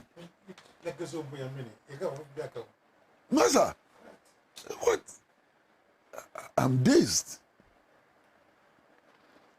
They say the man is incompetent, though. The 2022 budget, as they say in local parlance, a jigong. But if you use his same level of incompetence to prepare the 2023 budget and present it to Parliament, take it through all the way to the appropriations bill, I can't understand. But you see, the president must know something that the rest of us don't know. This Parliament of 275 members is unanimous in its opposition to this minister. And he is the one who is supposed to go and face this Parliament, all of whose members don't think very highly of him. So how would the budget be passed? Under these circumstances, I would have thought that you'd be looking for a new face that parliamentarians may accept, that they can do business with and so on, to go and present the budget. But the president says, no. The same old body that the parliamentarians are upset with is the one who should go and face Parliament. Master, it doesn't make things any better for anybody. I'm still struggling to understand. I'm still completely dazed. It doesn't end there. The International Monetary Fund. The man taking our case to the International Monetary Fund, Ken Oforiatta, is the one who says that going or dealing with the IMF would amount to a surrender of national sovereignty and an insult to national dignity. This is the man the president wants to go to the IMF. So, Ken Oforiatta, what is he going to do at the IMF? To insult our national dignity? To surrender our national sovereignty? Is that what he's doing? Or protect it. Hey, Mr. President, why? I don't understand. Then sometimes history is also helpful. Sometimes history is a little helpful. We have a history. At one stage, when Mr. Ken Oforiatta was allegedly ill and could not perform his duties, the president instructed Chairman Sabonsu, Honorable Chairman Sabonsu, to present the budget to Parliament. Ally? Yeah, that's right. So the president himself has demonstrated, history teaches us, that the president knows that Ken Oforiatta is not the only one who can present budget to Parliament. Chairman Sabonsu did it before. So why this insistence that Ken Oforiatta is the only one who should present this budget to Parliament? I can't understand. But the president insists on it. Now, it is not just that the president insists on it. The 138 members of Parliament from the NPP agree with the president. And they say, yes, sir, master, we will do as we please. Including Honorable Chairman Sabonsu, who presented the last budget to Parliament. Something is happening that is beyond our comprehension, but it is happening. Then, in all of this, the so-called minority files a motion of censure.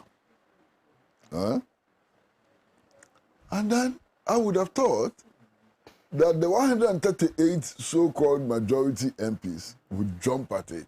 This is what we have always been looking for. Now it has come.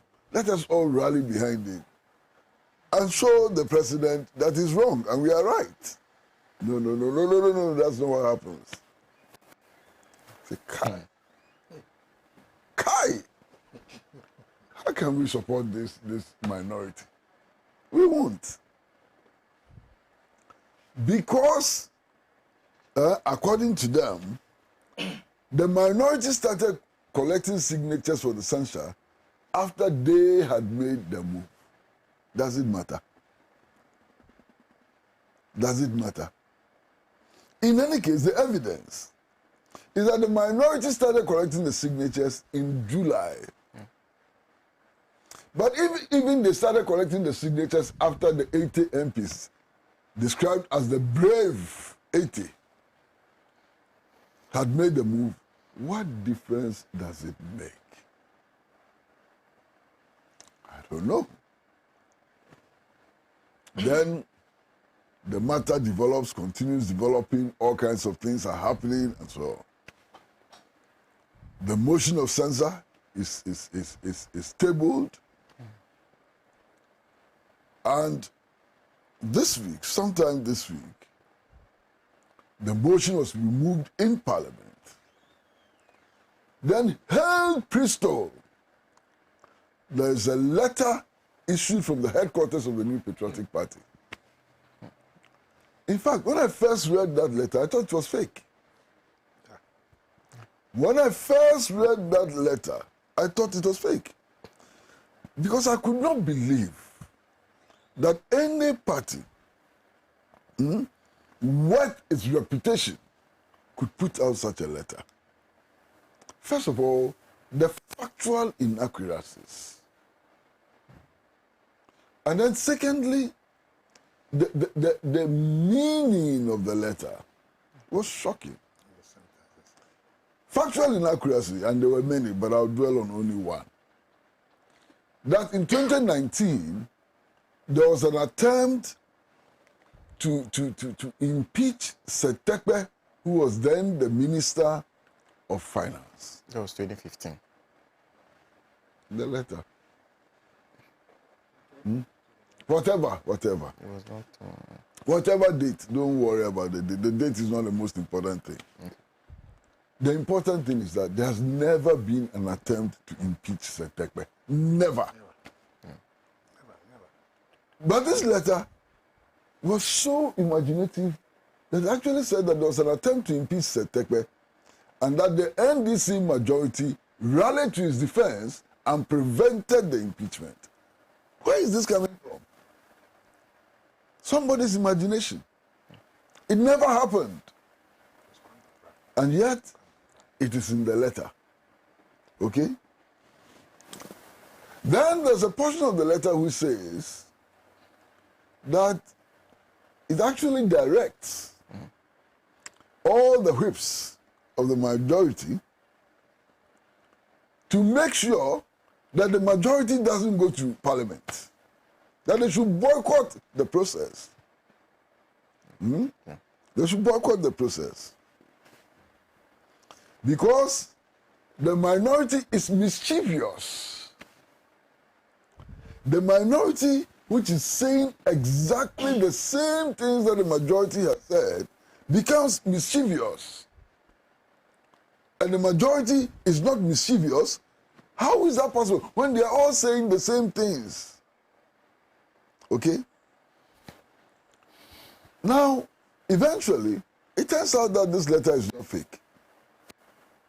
That this letter is true. And that this letter actually came from the headquarters of the New Patriotic Party. Massa doesn't end there. By the next morning after this letter, we are told that there are a number of meetings which are being held. That the majority caucus is meeting, apparently, to discuss this letter. Okay? And after their meeting, they will then meet the leadership of the New Patriotic Party and so on. Now, I read this from the Daily Guide newspaper. Okay.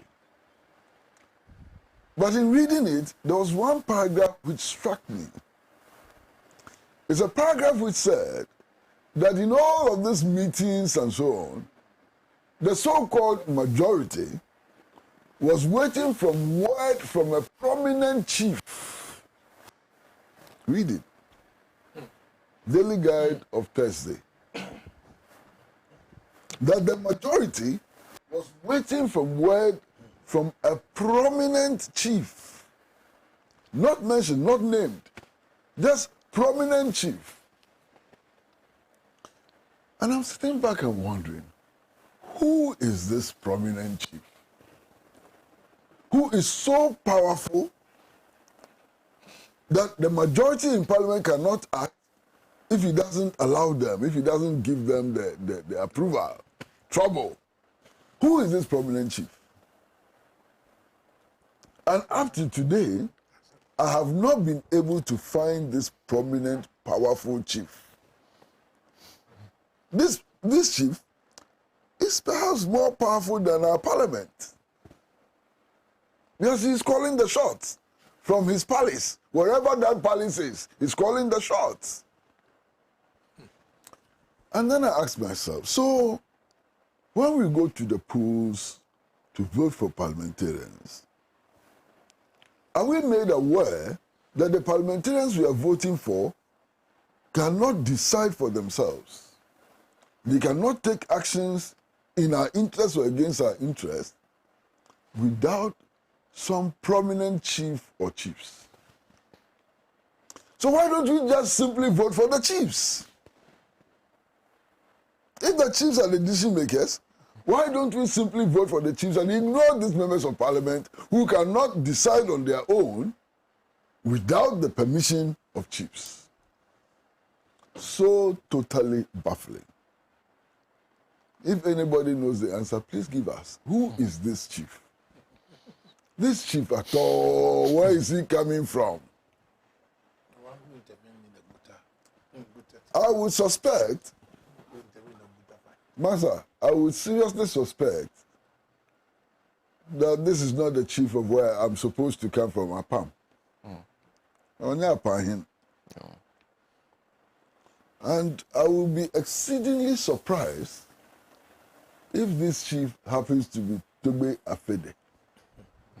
I will be very surprised.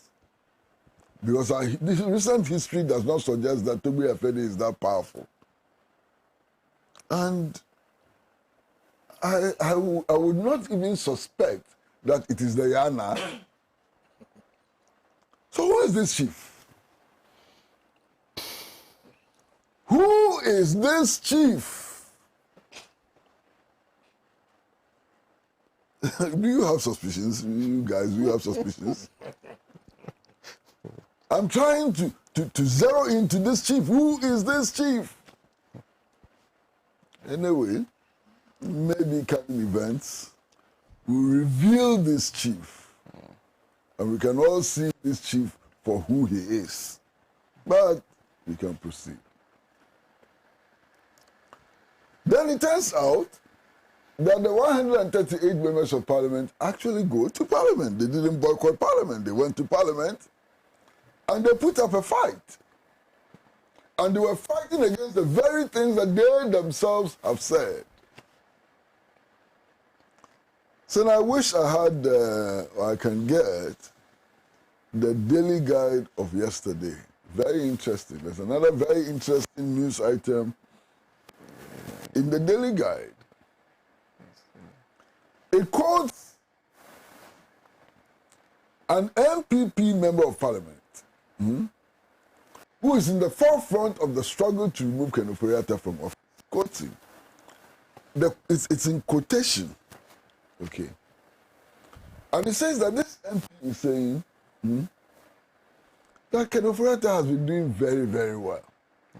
The member of parliament who wants Kenoforiata to go home is talking to Daily Guide. And he's saying that Kenoforiata has been doing very, very well. That before COVID and Russian-Ukrainian war, the economy was fantastic.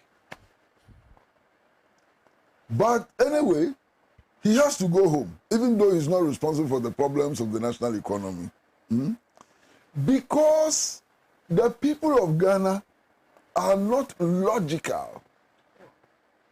I wish I could read the actual quote. the people of Ghana are not logical and do not understand complex economic things and so on. So we need to sack Kenoforiata to appease the people of Ghana, not the exact words. I wish that the production team would be able to get me yesterday's daily guide so that I can read verbatim what this member of parliament says. And Sena, let me admit, I was angry. I was angry. I was angry because this is an insult to the Ghanaian people. That the Ghanaian people are not logical. Logic is too complex for the Ghanaian people.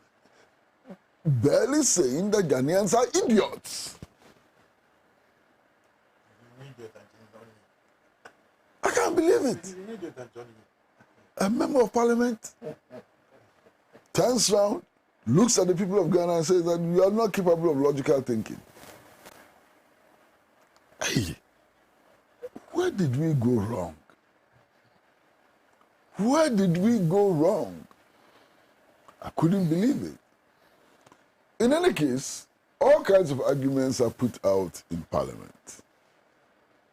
And it appears that the argument which carried the day is the argument put forward by my own younger brother, and he's indeed my younger brother, Afenyo Makin, Honorable Afenyo Makin, Deputy Majority Leader.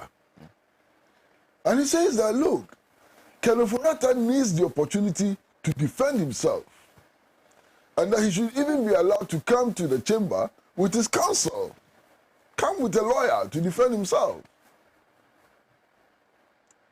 And then the speaker buys this argument, and the speaker says, no, we are not going to vote on this issue. What we are going to do is to set up an 8-member committee, which is jointly chaired by the majority and the minority. Now, if Kenoforiata should go to this committee to defend himself, possibly with counsel, and that the committee's report should then be forwarded to the committee of the whole for a discussion and decision. And I'm wondering, saying, is this a criminal trial? Is this a criminal trial? In fact, is this a criminal trial? I'm wondering, is this a criminal trial? And I don't. And I'm so completely dazed, you know.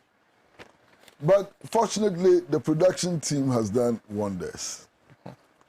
They have brought to me the daily guide of yesterday. This is it. Daily guide of yesterday. The story says, NPP MPs to boycott Oforiatta budget faces parliament trial. And the story is on page 3. Now, 1, 2, 3, 4, 5. I start with the 6th paragraph. And it says, Dr. Afriye, who is the NPP MP for Efidiasi Asokori, said, our feeling is that the confidence in the finance minister has gone down. But for COVID-19 and Russian war, he was doing well, and the economy was doing well. This is the crucial paragraph, and listen to it very carefully. However, when people are hard-pressed and they have no understanding of the logic of competence and hard work, and when they lose confidence, the only sector when they lose confidence that affects the market and the pocket of the people is the finance ministry, he asserted. No understanding of the logic of competence and hard work. This is Daily Guide. This is Daily Guide. If you want, I'll read it again. This is an NPP member of parliament who is justifying their actions with regards to Kenoforiatta. says Dr. Afriye, who is the NPP MP for Ifiduase Asokori, said, quotation begins, quotation marks. This is Daily Guide. Quotation marks begin. Our feeling is that the confidence in the finance minister has gone down. But for COVID-19 and Russian war, he was doing well and the economy was doing well. However, when people are hard-pressed and they have no understanding of the logic of competence and hard work, have no understanding of the logic of competence and hard work, and when they lose confidence, the only sector when they lose confidence that affects the market and the pocket of the people is the finance ministry. Therefore, for us, we have nothing personal against him, that is Ken Ofori-Atta. Our position is clearly that confidence has gone down with him, and that is not the same as the NDC, Dr. Afriye pointed out. Master, should I say more? Yeah. Master, should I say more? No, it's very clear. Okay. So now, we are made to feel like Mr. Ofori-Atta is facing a criminal trial. Yeah. It is not a criminal trial, okay? But be that as it may, the speaker has ruled. But you know what is happening in Parliament takes us back to the time when the president renominated Ken Ofori-Atta to go to the Ministry of Finance and serve. Now, I've looked at the allegations against him by both the majority and the minority. Half of the things listed as allegations against Ken Ofori-Atta happened before he was renominated. So they knew. And yet, they voted for him, cleared him to continue as Minister of Finance. Somebody must be explaining why. Now, I've been trying to find out why. And I want to ask just maybe one or two questions. Is it true that after the elections, Mr. Ken Ofori-Atta set up an operations office at Tank Palace in Roman Ridge? Did he? Can the MPs from the minority side, all of them, say confidently that none of them visited that operations office?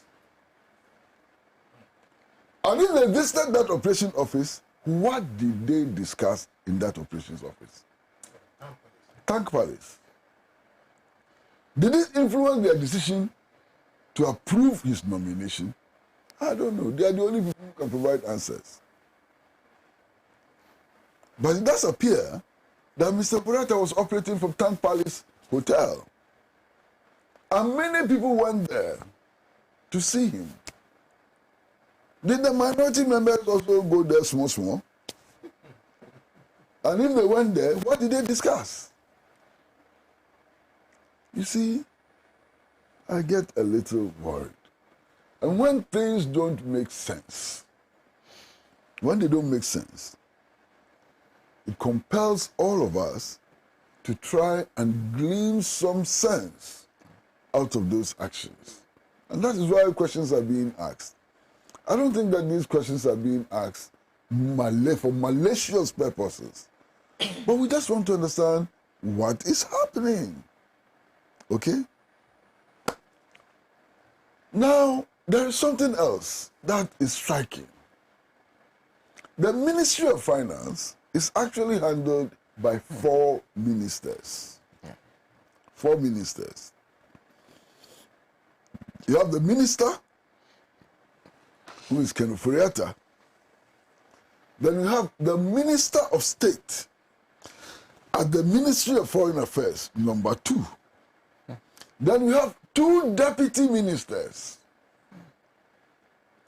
Now, how come that the call for removal of ministers from that ministry is limited only to Ken Ofori-Atta and Charles Edubuahi? What about the deputies? Are their competence levels higher than the competence levels of Ofori-Atta and Charles Edubuahi? Or is it that those two deputies are not involved in decision making? Now, if those two deputies are not involved in decision making, it raises another question. Then what are they doing there? I raised this question somewhere, and somebody told me that they do special assignments. So what special assignment? Are they arranging lunch for the minister and his visitors? But if all they do is to arrange lunch for the minister and his visitors and so on, then they are not ministers, they are protocol officers. And then it brings up another issue, the size of government. The size of government. This whole argument that Ken Ofori-Atta should be allowed to finish the budget before he goes and so on, it's a bit problematic because I know how the Ministry of Finance functions. I've worked in the public service before. I've worked in the civil service before and so on. The Ministry of Finance has a director of budget. A whole director of budget. All he does throughout the year is to be gathering the facts and figures, the data and so on, to be preparing budgets.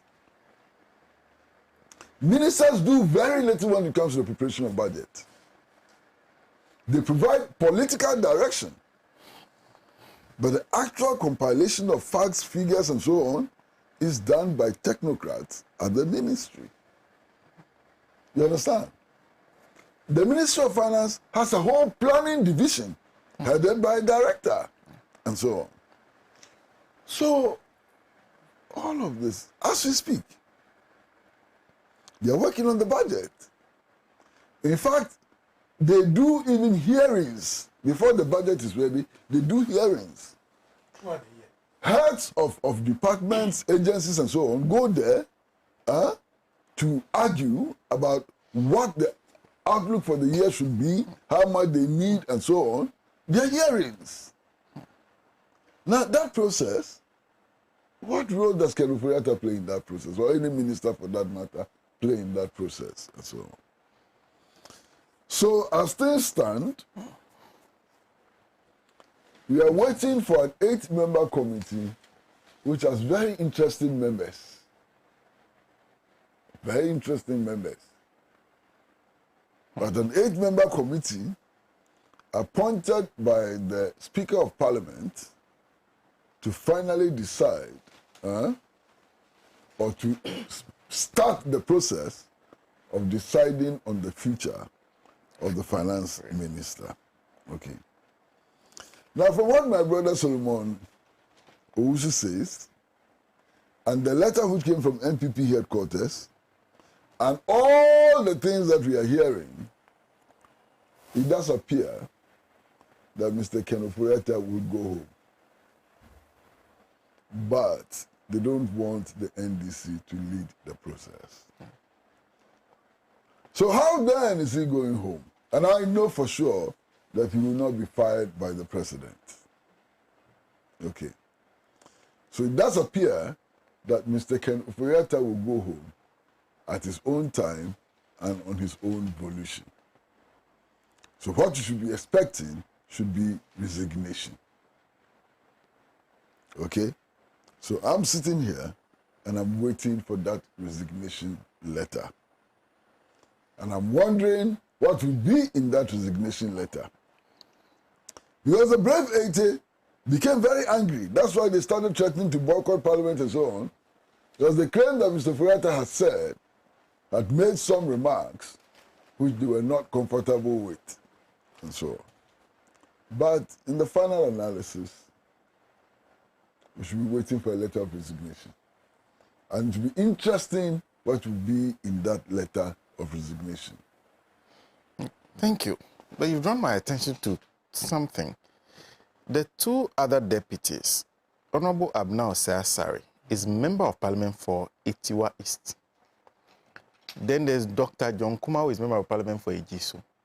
The majority leader says that the call for the MP, for the minister to go, is a call of the majority.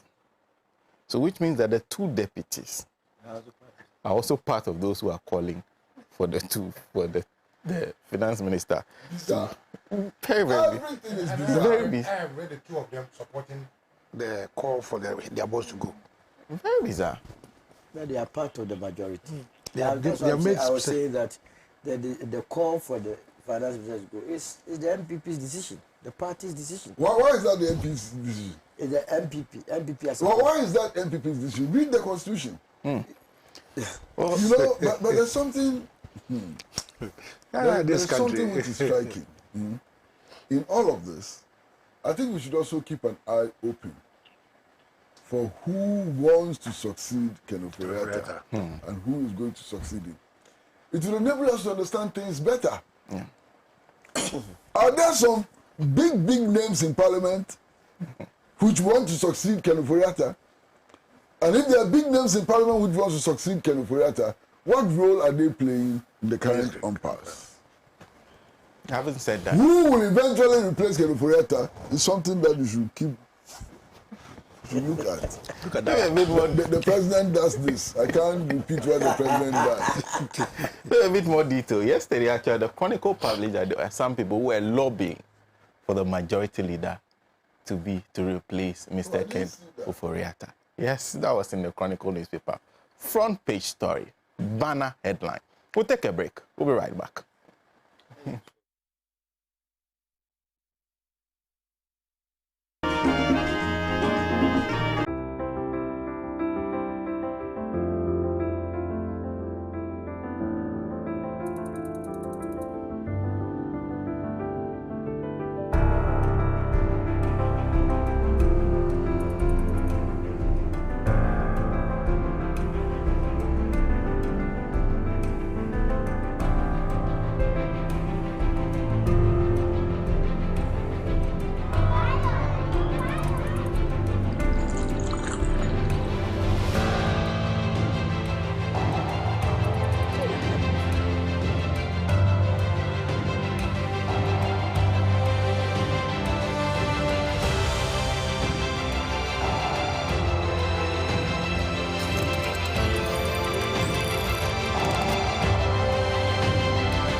Off by the very low standards that most accommodation facilities offer?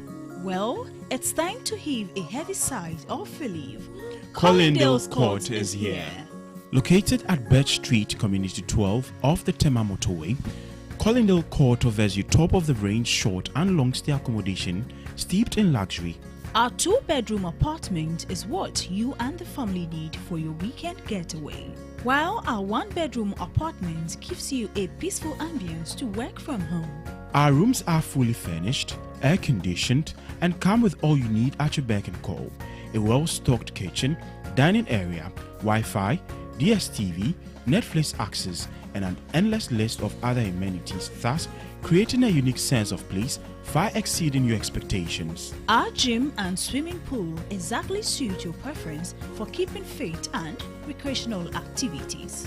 We also have a very spacious conference room for your business meetings. Collindale Court offers even more. Our rooftop bar is a thing of scenic beauty, giving you and your loved ones a bubbly nightlife of music and dance. Call us now to make your reservations. 0243 186017 or 0244 258 332. Collindale Court.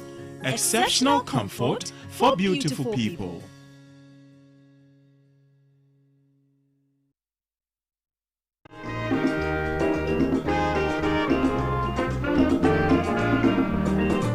He has labored, he has suffered to lead his people into the land of... Thank you very much for staying with us on the Mother of All Talk Shows, Alhaji and Alhaji. We are live from the studios of Pan-African Television, on TV on Pan-African Television, and of course on social media, Facebook, we are on Pan-African Television. That's the page, and YouTube Pan-African TV. You can get to watch us on both platforms live. We are live on radio, on Radio Gold. We are also live on several affiliates across the country. Thank you if you're listening to us on any of those affiliates. And good morning to you. I hope you're enjoying the show thus far. Let's move on to the discussion on the NPP, the NDC's elections, internal elections ongoing. They are at the regional level now. The women organizer, youth organizers have been elected in most of the regions. They are moving on to the other executives. That is from the chairmanship to other executives will be elected tomorrow. Let me start from Ambassador Sampiale. He is a member of the NDC. And interestingly, I never knew he was a twin, and his twin brother is contesting to be regional chairman for the Central Region. Ambassador. Yeah, Sena, like you said, we have traveled through the calendar of activities, and where we are now, we are electing our regional executives, having done the branch in the constituency. I was very, very, very keen on the branch elections because that is where voting actually takes place. And for the regional, national, they are just for coordination. But the real strength of the party lies at the branch. We did a review after the 2016 elections and also the 2020 elections, and came to the stark conclusion that the NDC was suffering from rot of the knee because many of the branches which we thought were existing were existing just by name. In fact, there are very many funny instances where a man is a branch chairman, his wife is a woman organizer, his son is the secretary, and the daughter is woman organizer. Many instances. And that if you went to the village and you ask anything about NDC for the home field now, you know. So that is identification. So we decided that instead of having a pyramid, which is top up, let us build the base. So today, we have had so many people getting interested to contest the branch elections, and that is what I am happy about. We have also improved the quality of membership at the grassroots. Because, Sena, if you have ever been a polling agent before, or you have voted and have watched it, the collation is such a complex activity to undertake after the elections. And they are not saying, after this, do this. He said, add A and B, then you get C, you know. So, if you don't have the mental capacity, I'm not saying a logical capacity, I'm talking about mental capacity, to be able to add quickly, then whatever somebody puts there, you just go and sign. So we identify that. So we put in greater effort to ensure that our base, the branch elections, brought in more vibrant young men and women. Today, if you see the NDC at its base, you have younger persons as branch chairmen, we have professionals as secretaries, we have also got our traditional strong base supporting the core. So we have moved to the constituency level, and that's another important point, and because that's where we appoint our members of parliament. So now in Ashanti, we found out that there were several places where we didn't have branches at all. And I was listening to an analysis which says that The difference between NPP and NDC parliamentary elections and the difference between NDC and NPP presidential candidates are almost the same figures, which indicated that some kind of mathematical engineering had been done previously. So, as part of our reorganization, the group that I lead, the NDC Professional Forum, has taken it upon ourselves to train trainable people, you understand, and train them in their numbers so that we can make proper choices. As of today, we are electing regional executives.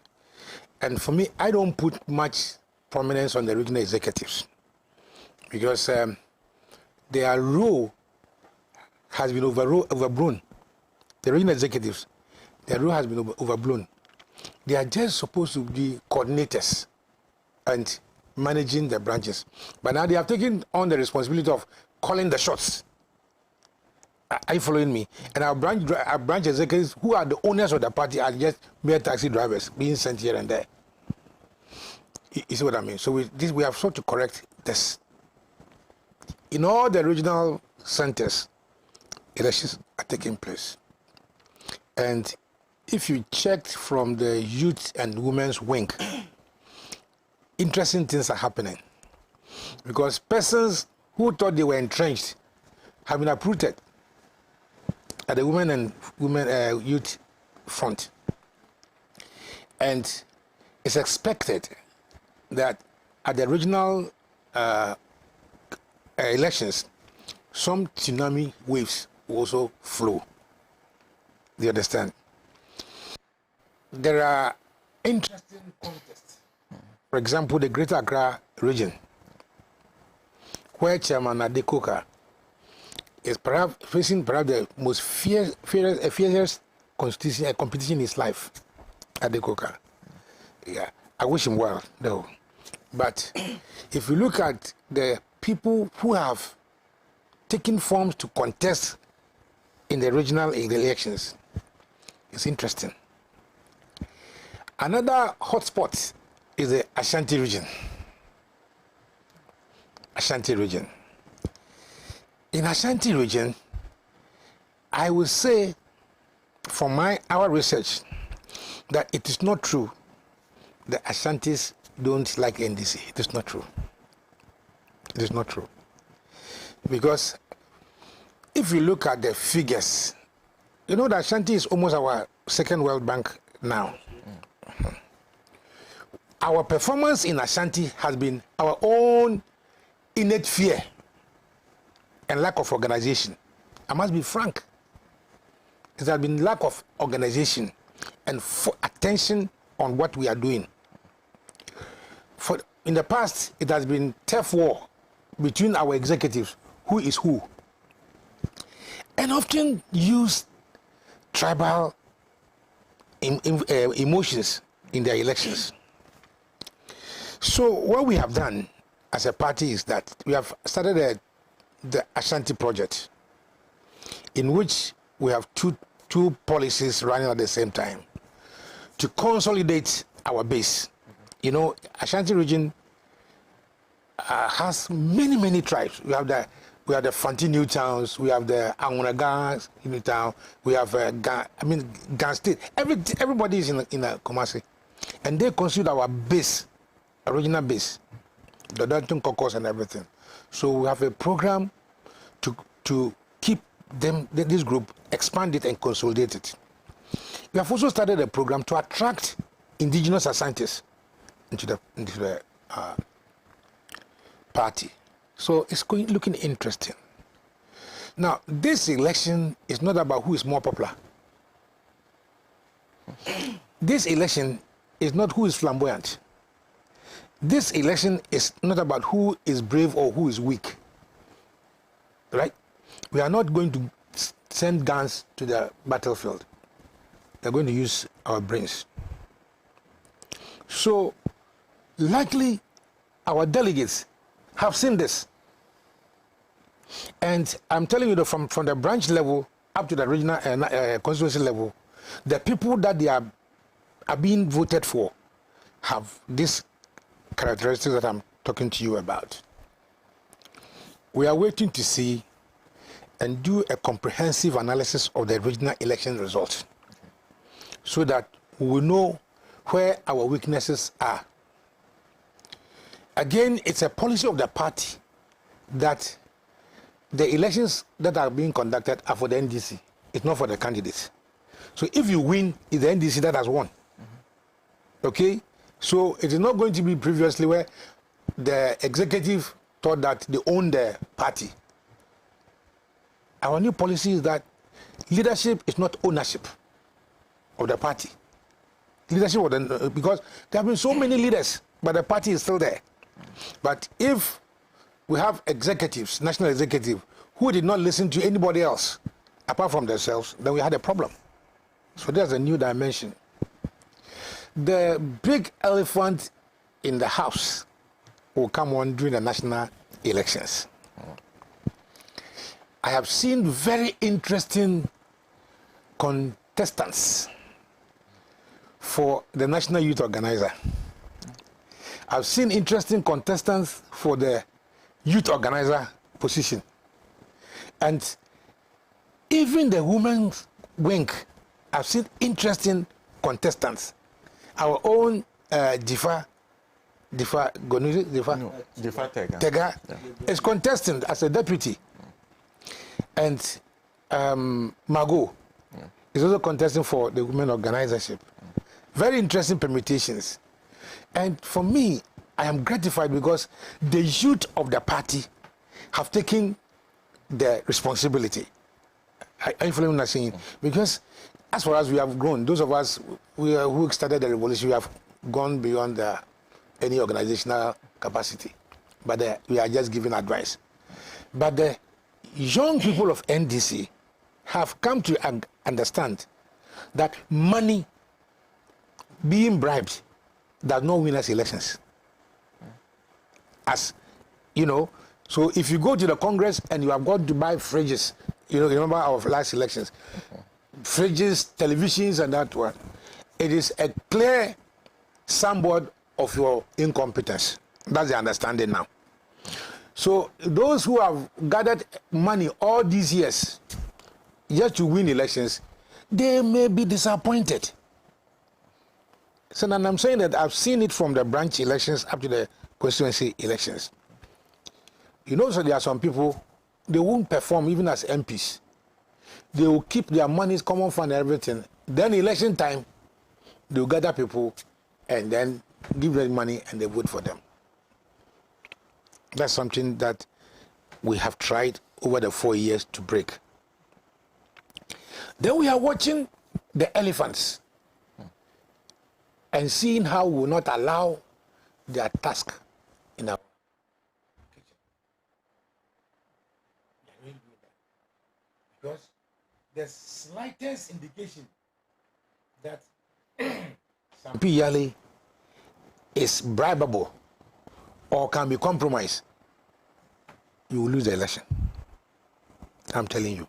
And even our MPs, you see, our MPs are now on the edge now because they have come to believe that, oh, once I'm an MP and when I go to the constituency, I do the same thing and I'll win. It's not going to be like that. You know, it's because my own twin brother, like you said, is running for the chairmanship of the Central Region. And I've taken part in all his movement. And when I go there and he's talking to them and the people are reacting, I know that the members have a focus to win the 2024 elections. I wish all contestants, including my own twin brother, they call him Kakayali. I wish him, he's your friend. I wish him well. From here, I'm going there to go and help him. And I wish all contestants well. The interesting thing that I've also seen is that we have had very limited challenges after the election. After the elections that have been It was before the elections, some people went to court and others, but once we settle it, but it means that people have accepted the election results. We are also watching Eastern region carefully. You know that Ashanti and Eastern, we had to postpone their elections because if we are not too sure of what we are doing, and we did it, we're going to repeat the same mistakes. This time we are not repeating it. I have heard some people say, oh, this candidate is courageous. This candidate is this candidate is this. But I am saying that on the day of elections, it wouldn't take only one person. It will take you, the man at the branch, you understand, after voting to protect your vote.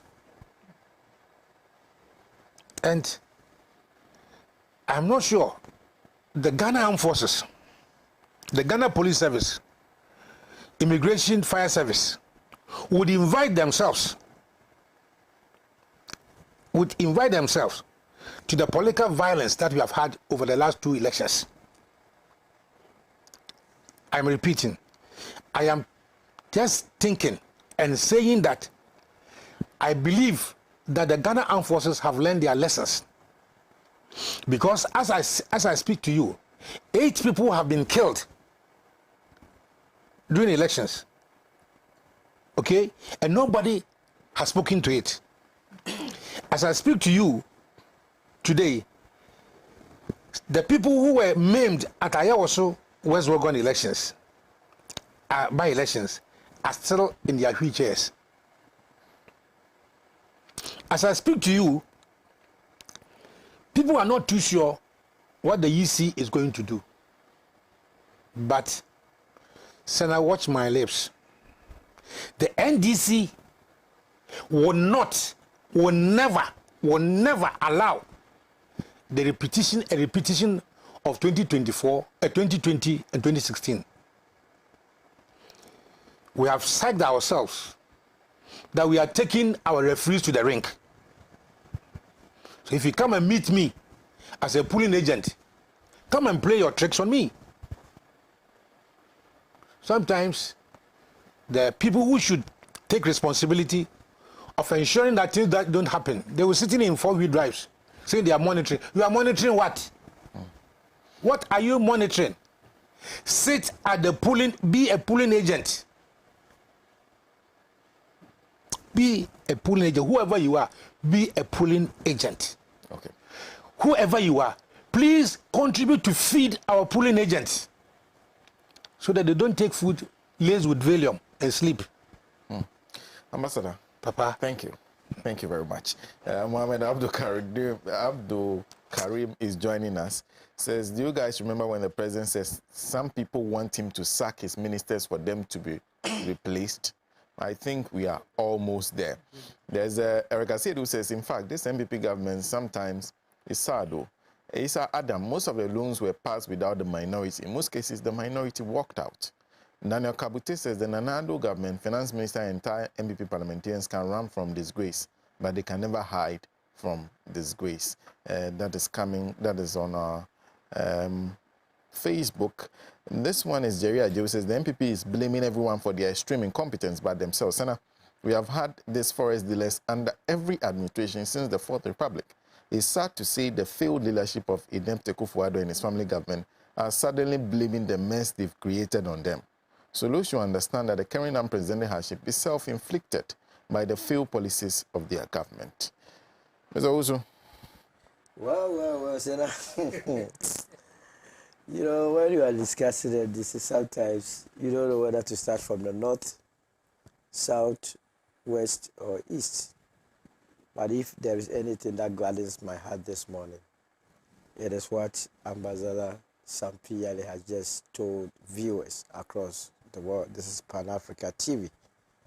And I hope listeners and viewers will take note of today's program, take note of the pronouncements that have been made by Ambassador, and juxtapose it with what you will say after 2024 elections. He has made us to believe that hitherto the NDC did not have competent men and women as ward executives at the branch level, at the constituency, and so on and so forth. And now, courtesy the professional network of NDC. What's the name of the? What's the professional? I'm coming. I am coming there. I am sitting here. You are lying on me. I'm not lying. So right now we've courtesy. Is that what I said? Generalization of what? No, okay. Let me take it. Let me go. In a tangent that will not even invite you. Because I know what you want to do, and I'll not allow that to happen. So the new NDC now has a lot of professionals who are occupying various positions. So what it tells me is that the 2024 election, the NDC will be more vigilant. There will not be any room for anybody to come here and complain that they were rigged. Indeed, the NDC will put all their top arsenals in the game, and that is why he cited himself that if I, as Ambassador Sampiali, is at the polling station as a polling agent, let anybody come and play his or her tricks on him, and let's see. So it is a good call, and that would take out the much noise that characterize our elections, that we have been rigged, we have been rigged, we have been rigged. I'm very happy. The news coming from Ashanti region is not a pleasant one for the youth organizer position or so. As fisticuffs, blows, people were just throwing chairs at one another because of Ashanti region youth elections. Yesterday, regional elections. You have not heard it? Hey, you haven't heard it? No. Oh, Google is everywhere. Trading blows. I am not fabricating anything. Ashanti regional election, youth, they did it yesterday. And in fact, before the election took place, I think the injunction has even been placed on it. Kindly check for me whether they even went ahead. But at the time of listening to the report, I was so shocked. And you know the genesis of these chaotic situations or these the use of brute violence, is when the former President John Mahama declared boot for boot. That singular statement that election 2024 will be boot for boot is what has energized the youth to start from Ashanti region. I remember he traced the root of the NDC from the revolution days. That is a party that is synonymous with violence. And so members of the party have taken note of that. And in Ashanti region yesterday, blood was the order of the day. We hope it's not replicated anywhere. There are monetary considerations in these elections, and I was wondering where Ambassador was getting this information from. At least I followed the Medina constituency election. I wanted to use it as a litmus test to check whether monetization of our politics has any place in modern day Ghana.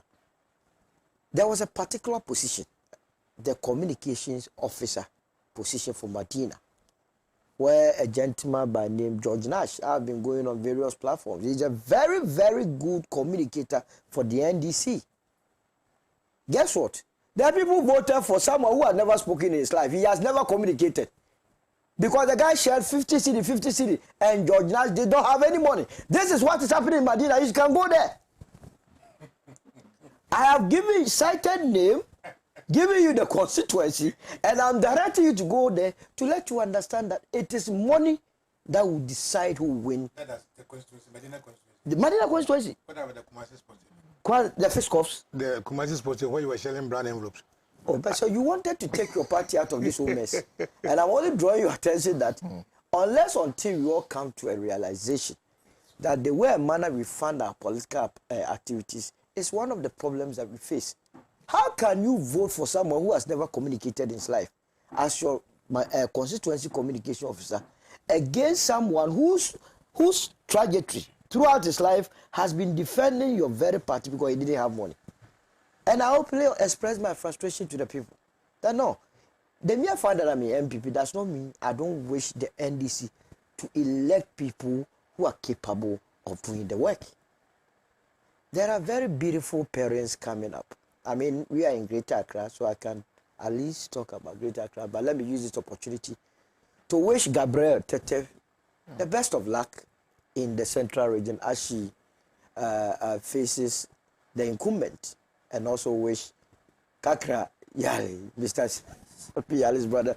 Well, I hope your twin brother, yes, I hope monetization or monocracy does not dictate what will happen in central region.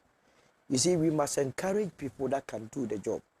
Whether we like it or not, NDC is a political party that can form any future government. So me as a government, you know, the moment you finish elections, what is left is governance. And so if we do not encourage the right personnel or the party to elect the right candidates, it will not help in the office. I wish there were. But in Greater Accra, some interesting issues are happening. And this is where you see the height of monetization of our politics. They have verified candidates in the general secretary, regional secretary position. I have seen one gentleman who was speaking somewhere. I listened to him. I'm not too much into him, but I listened to him that if NDC is a party mindful of getting the right person, I'm in NPP, but I wish they get the right personnel because it's Ghana we want to develop. His name is what's the Kwesi, I don't know, or something. Okay. Oh, what? I enjoy his delivery. I enjoy from the bottom of my heart. I don't know him anyway. He was the secretary, lost it. Oh, I think he's making an attempt to make a comeback. Yeah. No, I don't want that. Not for you to. Anyway, well, if you will not listen to me, I'm MPP. I even matter. It is my matter that's important. But for me, then I've heard a lot of people on radio canvassing for one Michael Tete or so as the regional chairman. Almost all serial callers, when they call into any program, it's Michael Tete. I understand he was a former chairman for the Ningo program or so. Yeah. But when you go on the ground, you know, me to my eyes, nose, ears are on the ground. The battle really is between the old guard at the Koka and Ashon. That is where the battle is. Whether it falls with Adekoka or Ashon, the value is the same. What new is Adekoka bringing on board? One new thing is Ashon was the youth organizer at a point. So it is much ado about nothing. So the Greater Accra resource is still what has kept the NPP in power. As we speak, we are in opposition and we are in power. Sena, this whole world constituency regional election, the end result is what will happen at the national level. This whole hula baloo, it is about the Owusu faction and the Siedunketia faction.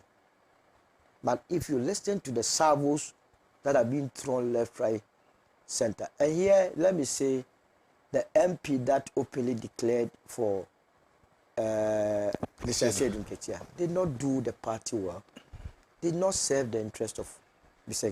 Siedunketia. You cannot go and stand anywhere. I understand he has apologized, but the party must not pardon him for that. I have had this cause to even question my own party. You remember when we were going for the, the national election, the general secretaryship, we had 15 regional chairmen openly declaring for John Boadu. When you do that, you debase the party. You create confusion because you are a member of parliament who is supposed to behave as a neutral arbiter. There are people in your constituency who support Mr. Owusu. Why would you go and single out Mr. Siedunketia as all MPs support him? It's not news because they know they are not performing. And I can assure you that there are a lot of NDC supporters or members who are so much disappointed in their current MPs. In the first discussion, I was telling you the decision not to remove Ken Oforiatta is coming from the NDC MPs. You didn't understand me. Mr. Pratt concluded, and the conclusion that sense I make from it. Who is the Speaker of Parliament? Is it not an NDC person? This decision of going to meet ad hoc committee, the ruling didn't come from the speaker. So who is preventing the finance minister from being removed? And yet you have these MPs from the NDC side who wants to protect their seat.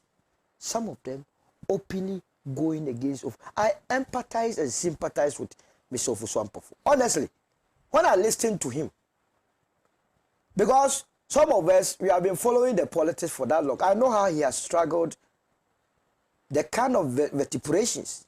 If you know how to be an Achim and be supporting NDC and be surviving in Fantiakwa or the Eastern region, and when I hear people talking today, I am not even going to endorse it because whether Eshedu Getia or Owusu Ampofo, and the value is the same. The value is 13 cedis per gallon. At the end of the day, the Ghanaian knows that the future is trade and industry. And all that the Ghanaian wants, the Ghanaian youth wants, is jobs, jobs, jobs, and cash. And that is what Alan John Kojo is promising the good people of this country, that yes, jobs for the people, cash for the people. So the 2024 election that he is talking about, it is far, far beyond their means. It is all about violence. People, we are going, like Ambassador was saying, the army must stay off. Who is going to fight? Who? We would express our will openly and show them that the new Patriotic Party is the party of choice at any given time T, and not the National Democratic Congress. And they know it. Why? Because our record speaks for itself. We have agreed that we are in difficulty, but in the midst of all this difficulty, this country is moving on. It's moving on. So, Sena, I wish the National Democratic Congress, all the aspirants, the best of luck. They should not do anything untoward to destroy the brand NDC. We need the NDC as a vibrant opposition party to offer constructive criticism so that together we can move as a country. On that note, I wish them well. Okay. On the matter of the youth organizer position in the Ashanti region that Solomon talked about, yes, what I can see is that the National Democratic Congress has called off the election of youth and women's organizer executives in the Ashanti region. The election scheduled to take place at the Republic Hall, Kwame Nkrumah University of Science and Technology, was opposed by a group of aspirants who claimed the delegates list had been manipulated. The group led by Emmanuel Atanga, an aspirant vying for deputy youth organizer, described the 47 delegates list as fraudulent and undeserving to serve its purpose. The aggrieved group petitioned the national executive of the party, which led to the setting up of a 3-member committee to authenticate the issue. So what we know is that it has been at least postponed for now. And there were that is what I was. No, let me show it was about the 10 list. Okay. Yes, you see, wait. Blows. So if it was suspended, at what time did they? They started, it wasn't easy. My friend. People had to fight for their rights. Atanga and his people, including Jojo Parado. I don't know what he was doing in there. They petitioned national, and the 3-member committee has been set. And so the 3-member committee has postponed the election. So where is the violence and the bloodshed? Let's see. I don't know. Let me just read a few messages. This is Iniboma Yindana, who says, please, Sena, will you ask Mr. Owusu that during the NPP constituency executive elections right in Boga Central constituency, somebody lost his life? Should we conclude that he died because Nanado said all die be die? Edward sent that from Boga. There's also one which says Ghana inflation hit 40.4% in October under economic wizard Dr. Baumia. Where is the solid economic management team Baumia was talking about? Or that team is now solid waste? Mr. Pratt. Well, I mean, the NDC elections are taking place. We are told that the NDC is setting up some structure at the Tema Stadium, which is going to be monitoring the results and tracking things and so on. I'm told that Radio Gold and Pan-African Television will be giving live coverage from there tomorrow. So we would all follow, we would all listen, we would all watch and see how far things go. it is clear to me that all of these elections, the real contestants are not at the regional level. The real contestants are much, much up higher in the structure. They may be voting for Ashikote in a constituency in Accra, but the reality is that they are voting for Ashikote as a representative, either of former President John Dramani Mahama or somebody else. And in fact, for those who know the ground, after these elections, it will become very, very clear that some people have been living a pipe dream. And perhaps, if they properly advise themselves, the race will become so very clear, for everybody, even at the presidential level. Unfortunately, these elections have also become gold mines. And all kinds of people tell all kinds of stories and engage in all kinds of deception for the gold mines to become productive. So some people may not be told the real truth on the ground, and they may proceed to the national level and receive huge embarrassment.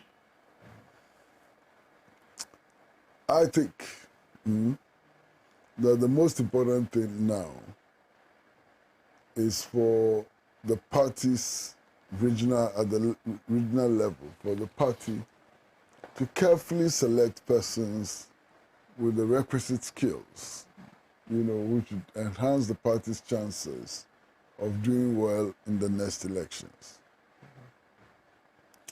One of the most serious difficulties the NDC has had is making sure that it protects its votes and that its votes count in elections. And I've chosen my words very, very carefully.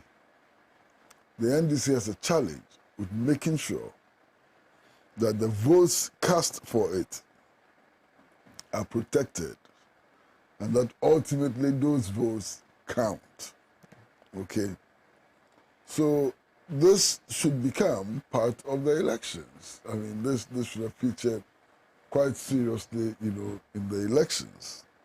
I'm not so sure that it is receiving the kind of attention that it ought to receive, but this is crucial. In the last elections, or before the last elections, a discovery was made in Ashanti. And the discovery which was made in Ashanti was simply that persons who had been selected and trained as polling agents of the NDC were not members of the party. Some were not members of the party. Indeed, they belonged to some other party.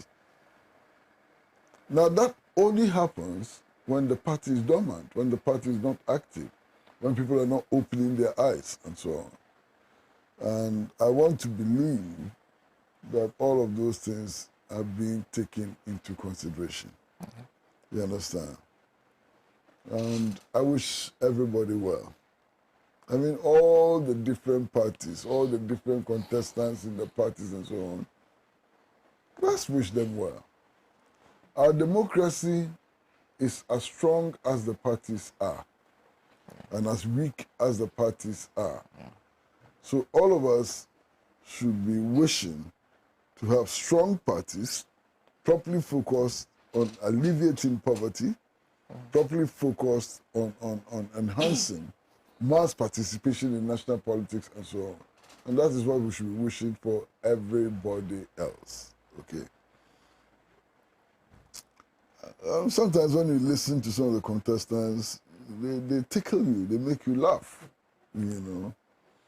I've heard many contestants who are coming forward and say that, oh, as for me, the people are calling for me to contest, to come and save them and so on. Who called you? Who called you? And it's repeated all over the place, I mean, people are, there was one person, hey, this thing, I said it and got trouble, I'm going to say it again. one person who actually announced that the people of Ghana are clamoring for him. And that any time the people of Ghana have called him to serve, he has served with alacrity and so on. Which people? There are 31 million people in this country. If you look at registered voters, look at the number, clamoring for you. How do you gauge that? And people make all these statements, you know, and in the end, they end up getting embarrassed, you know. I'm going to say something else, but let me stop it. Let me say it. You see, there's a very popular musician. What is his name? Okay, his name is not important. One of the presidential aspirants in one of the political parties has gotten a very young foreigner, female foreigner, to be advising him. And I'm doing this deliberately. The person will know, because he knows. Has gotten a very young female foreigner as a consultant. Okay. And is paying her huge amounts of money to advise him on how to win the presidential race. And this young female foreigner, from a Middle Eastern country, actually tells you that one particular musician is so popular in the Volta region, and that if he joined that musician to go on a tour of Volta region, he'll be very popular and can win elections. I mean, you ought to be demented to believe this. But, hey, people believe all kinds of things. Especially presidential candidates believe all kinds of things. And you know that I've been involved in this business for a while.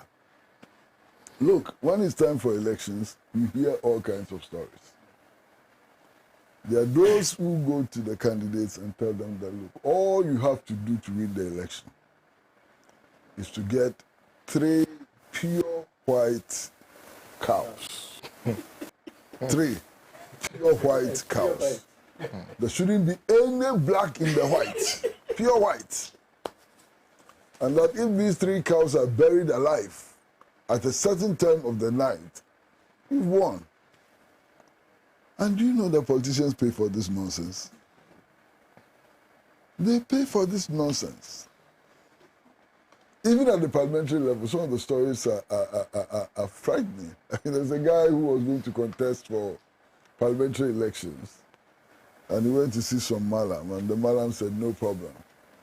So the Malam took a slate, just ordinary slate, wrote some verses, some religious verses on the slate with chalk, and then washed the slate with his hand and water and put it in a gallon and gave it to this parliamentary candidate and told him that he should be drinking every 15 minutes. You know. So this parliamentary candidate came to visit me, and I saw that, he looked quite bulky around the waist.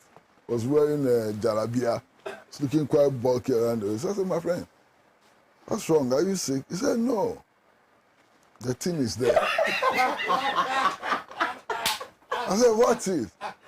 And then he told me the story. I said, my friend, you have lost the elections already.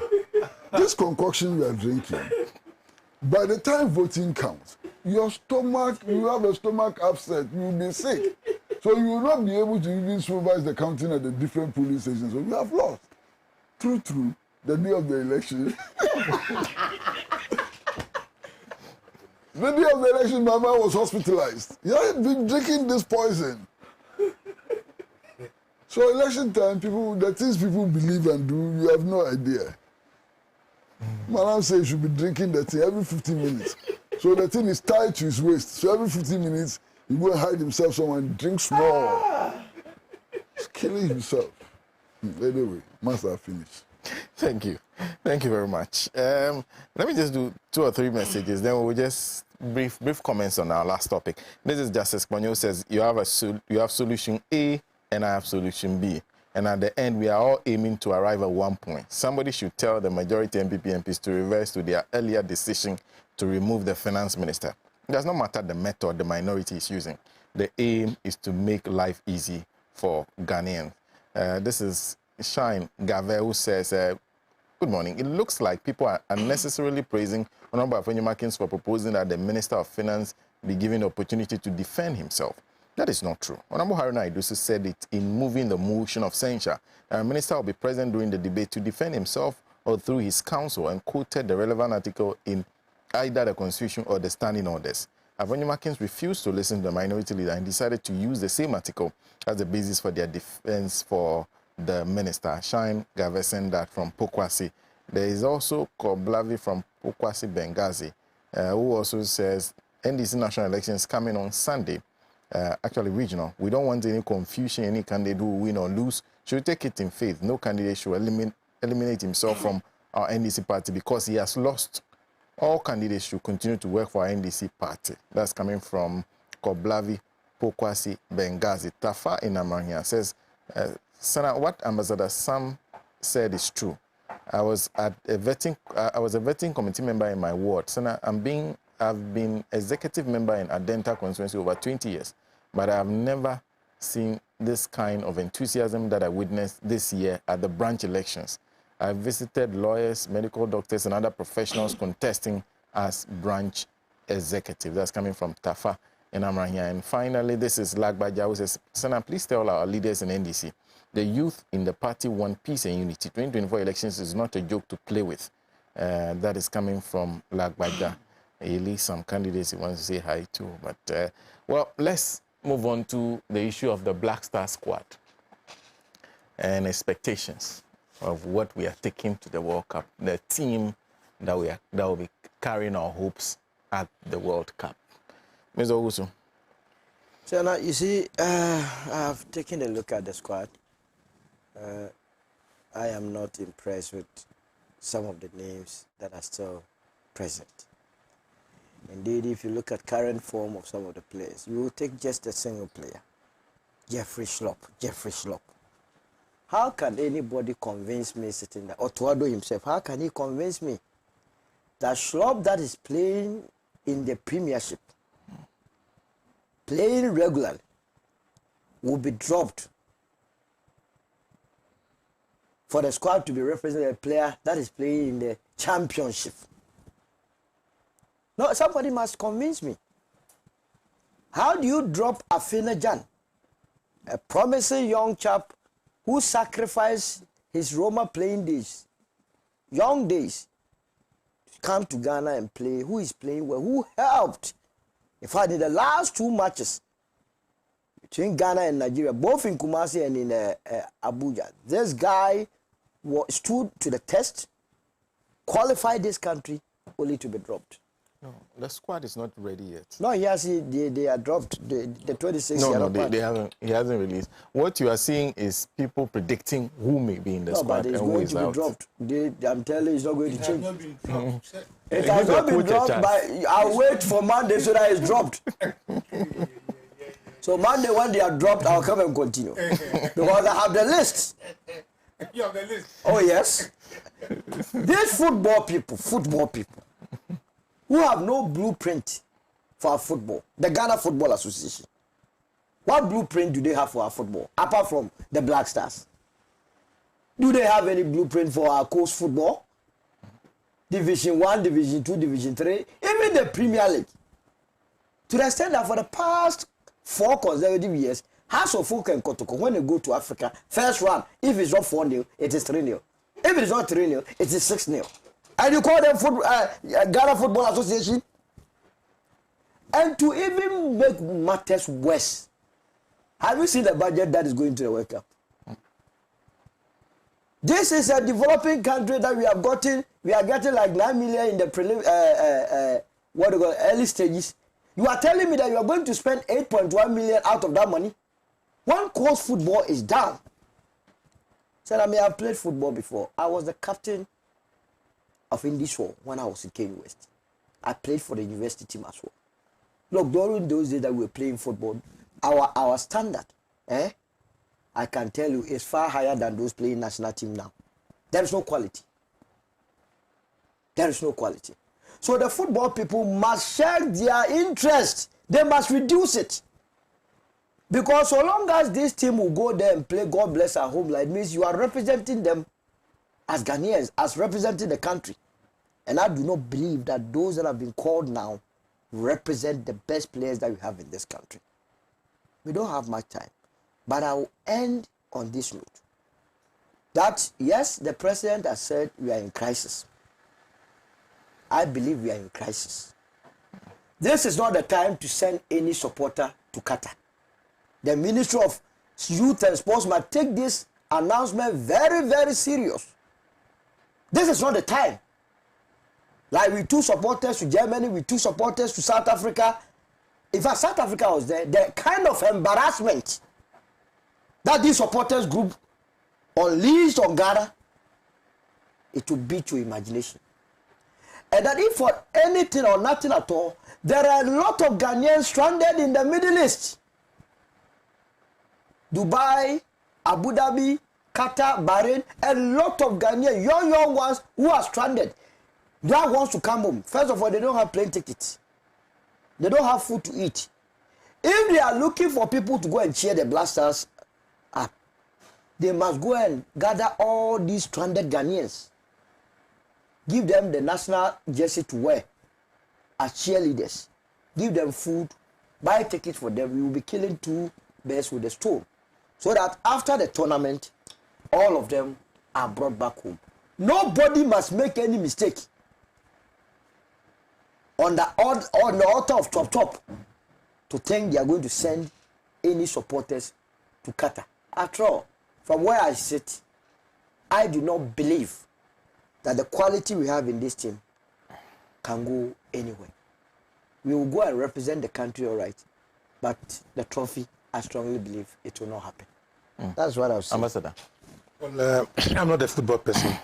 I like tennis and I hardly watch football. But to the extent that they are going to represent Ghana, my prayers are with them. But as to, for the first time, let me agree with Solo. Even though he's arguing that he has seen the list as usual. Oh, the list. You Monday, you come and thank me. But you see, Sena, if you look at the persons that play for Ghana of late, you wonder their ancestry. You wonder their ancestry. It's like, oh, their parents are second generation Ghanaians somewhere. And some of them, they even have to change their nationality, forced to change their nationality. At what point are we going to behave like the Nigerians? At what point are we going to behave like the Cameroonians, who send their authentic players? You understand? There are Ghanaians who are playing football, who may have graduated from House of Oak, whatever, to that place. That's the Black Star I want to stay at my house and open my television to watch. You know, if you're a true Ghanaian and they are playing the national anthem, you see how you feel. That's what I want to feel. But I do not want to see a Black Stars made up of totally foreign players. And for the past 20 to 30 years, this has been the game plan of the so-called Ghana Football Association. In one breath, they say, oh, this is an independent association.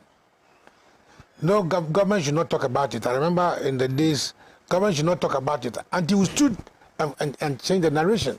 Because it is my taxpayers' money that pays whatever. In other countries, I watched one afternoon, the Brazilian team. They'll be sitting with their families across. And if they mention their names, there's sort of jubilation. Oh, yes. Which portray that they were so happy to have been called into their national team. In our case, if you don't pay appearance fee, there will be mutiny. I hope we are learning our lessons. You remember the Brazilian incidents? There has to be physical cash. Yes. The team was prepared for the first round, because that would normally be our. Then we go and by luck, we qualify for the next stage. Then the captain and the people around caused the mutiny. Won physical cash. And the NPP started. President Mahama said, if we don't go to the next stage, it's President Mahama. But argument. It was the NDC. I listened to Efria Ankara recently. He said people within the NDC wished his downfall. I listened to him. Wait, can I finish my statement? No, I just needed to put it. Yes. But the football mafia is a connection of both NPP and NDC. That is it. I agree. So the Brazilian episode became one of the campaign issues. How we carried money, $3 million. This happened because the mafia was so strong that if we didn't send the money for cash, the players were not going to play. Okay. Ambassador, I have 2 minutes. So thank you. Let me give it to him. I listened to a radio interview. And it was a short interview, but it told me the full story of the Black Stars. We played a preparatory match with Brazil. Yes. And on the morning of the match, an official of the Ghana Football Association was being interviewed. And I was given the opportunity to assess the Black Stars. Do you know what he said? We were playing Brazil that day. He said, we are the Brazilians of Africa. Should I say anything more? So when we are playing Brazil, and your officials handling the team describe themselves as Brazilians of Africa, the story is finished. I won't say anything more, so you better close the program. Well, thank you. Because we're still talking about football, let me use the opportunity and extend condolences to Honorable Neil Ante van der Poel, Member of Parliament for Dodo Diodio. He's burying his father today, Mr. Henry Odate van der Poel. He was 89 years old. Honorable... Yes, on behalf of my panel, and also on behalf of Pan-African Television and Radio Gold, condolences to him. And also, Sena, just to announce that there's a forum which takes place every Thursday at the Freedom Center. It's a public forum. Everybody is invited, and it discusses important national and international issues. And it's also carried live on Pan-African Television. So wherever you are, on Thursdays, from 5 to 7, if you want to listen to enlightening discussions, debate about national issues and so on, the place to go is the Freedom Center on Kotoko Avenue, in Accra, Kotoko Avenue, Komimble Freedom Center. That's where it happens. That's where all the important discussions take place. And it's telecast also on Pan-African Television. So this is an invitation to everybody and anybody to be at Freedom Center every Thursday for these discussions. I know recently, just this past Thursday, you did crisis in education. Have you decided on the topic for this one, the next one yet? I'm not the producer. Yes.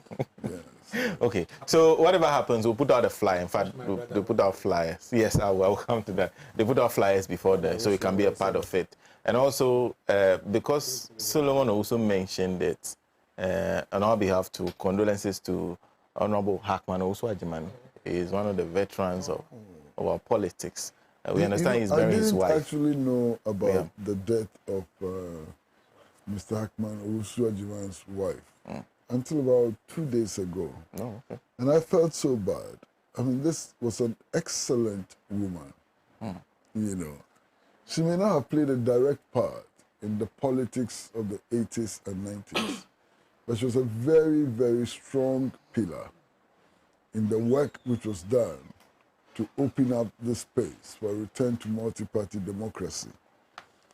The husband was very active in what became known as CCDC, I think, which was a committee of all the different organizations working for multi-party democracy. And we used to meet in the house. And this was an excellent woman who contributed so much to the political developments of our country. And on that note, I wish to salute her memory and to wish the husband and family my personal, very deep condolences. And condolences from all of us here to him when he's burying his wife today. And also to the Alan Cash team. You said you have lost a member of the campaign team. No, that's not Haja Fadila. Well, thank you very much for making time to join us today. And of course, let me say a big thank you to Mr. Kwesi Pratt, who is General Secretary of the Socialist Movement of Ghana, veteran journalist. And a big thank you to Ambassador Sam Piale. He is the President, NDC Professionals Forum. His brother, Kakra Yale. Turns out the P in his name is actually Pinyin. So Ambassador Sam P. Yale, next time you hear Sam P., that is some Pinyin Yale. So his twin brother is contesting to be chairman of the NDC in the Central Region today. We wish him all the best. We also wish Gabriela Tete was also contesting in the Central Region all the best. Gabriela Tete is one of the faces that regularly appears on this program. And so we wish her all the best. And a big thank you to Solomon Owusu, as usual. Always wonderful seeing you. He's a member of the communications team of the new Patriotic Party. The show is live, of course, from the studios of Pan-African Television, live on our social media platform, live on TV. Somebody was asking me, where can you get to watch the show in Kumasi? Pan-African TV is all over Ghana. It's in several other countries too. So you can watch it on Pan-African TV. And also live on radio and Radio Gold and several other affiliate radio stations across the country. My name is Sena. Nombo, enjoy your weekend and, of course, have a fruitful week. We'll meet you here, same time next week.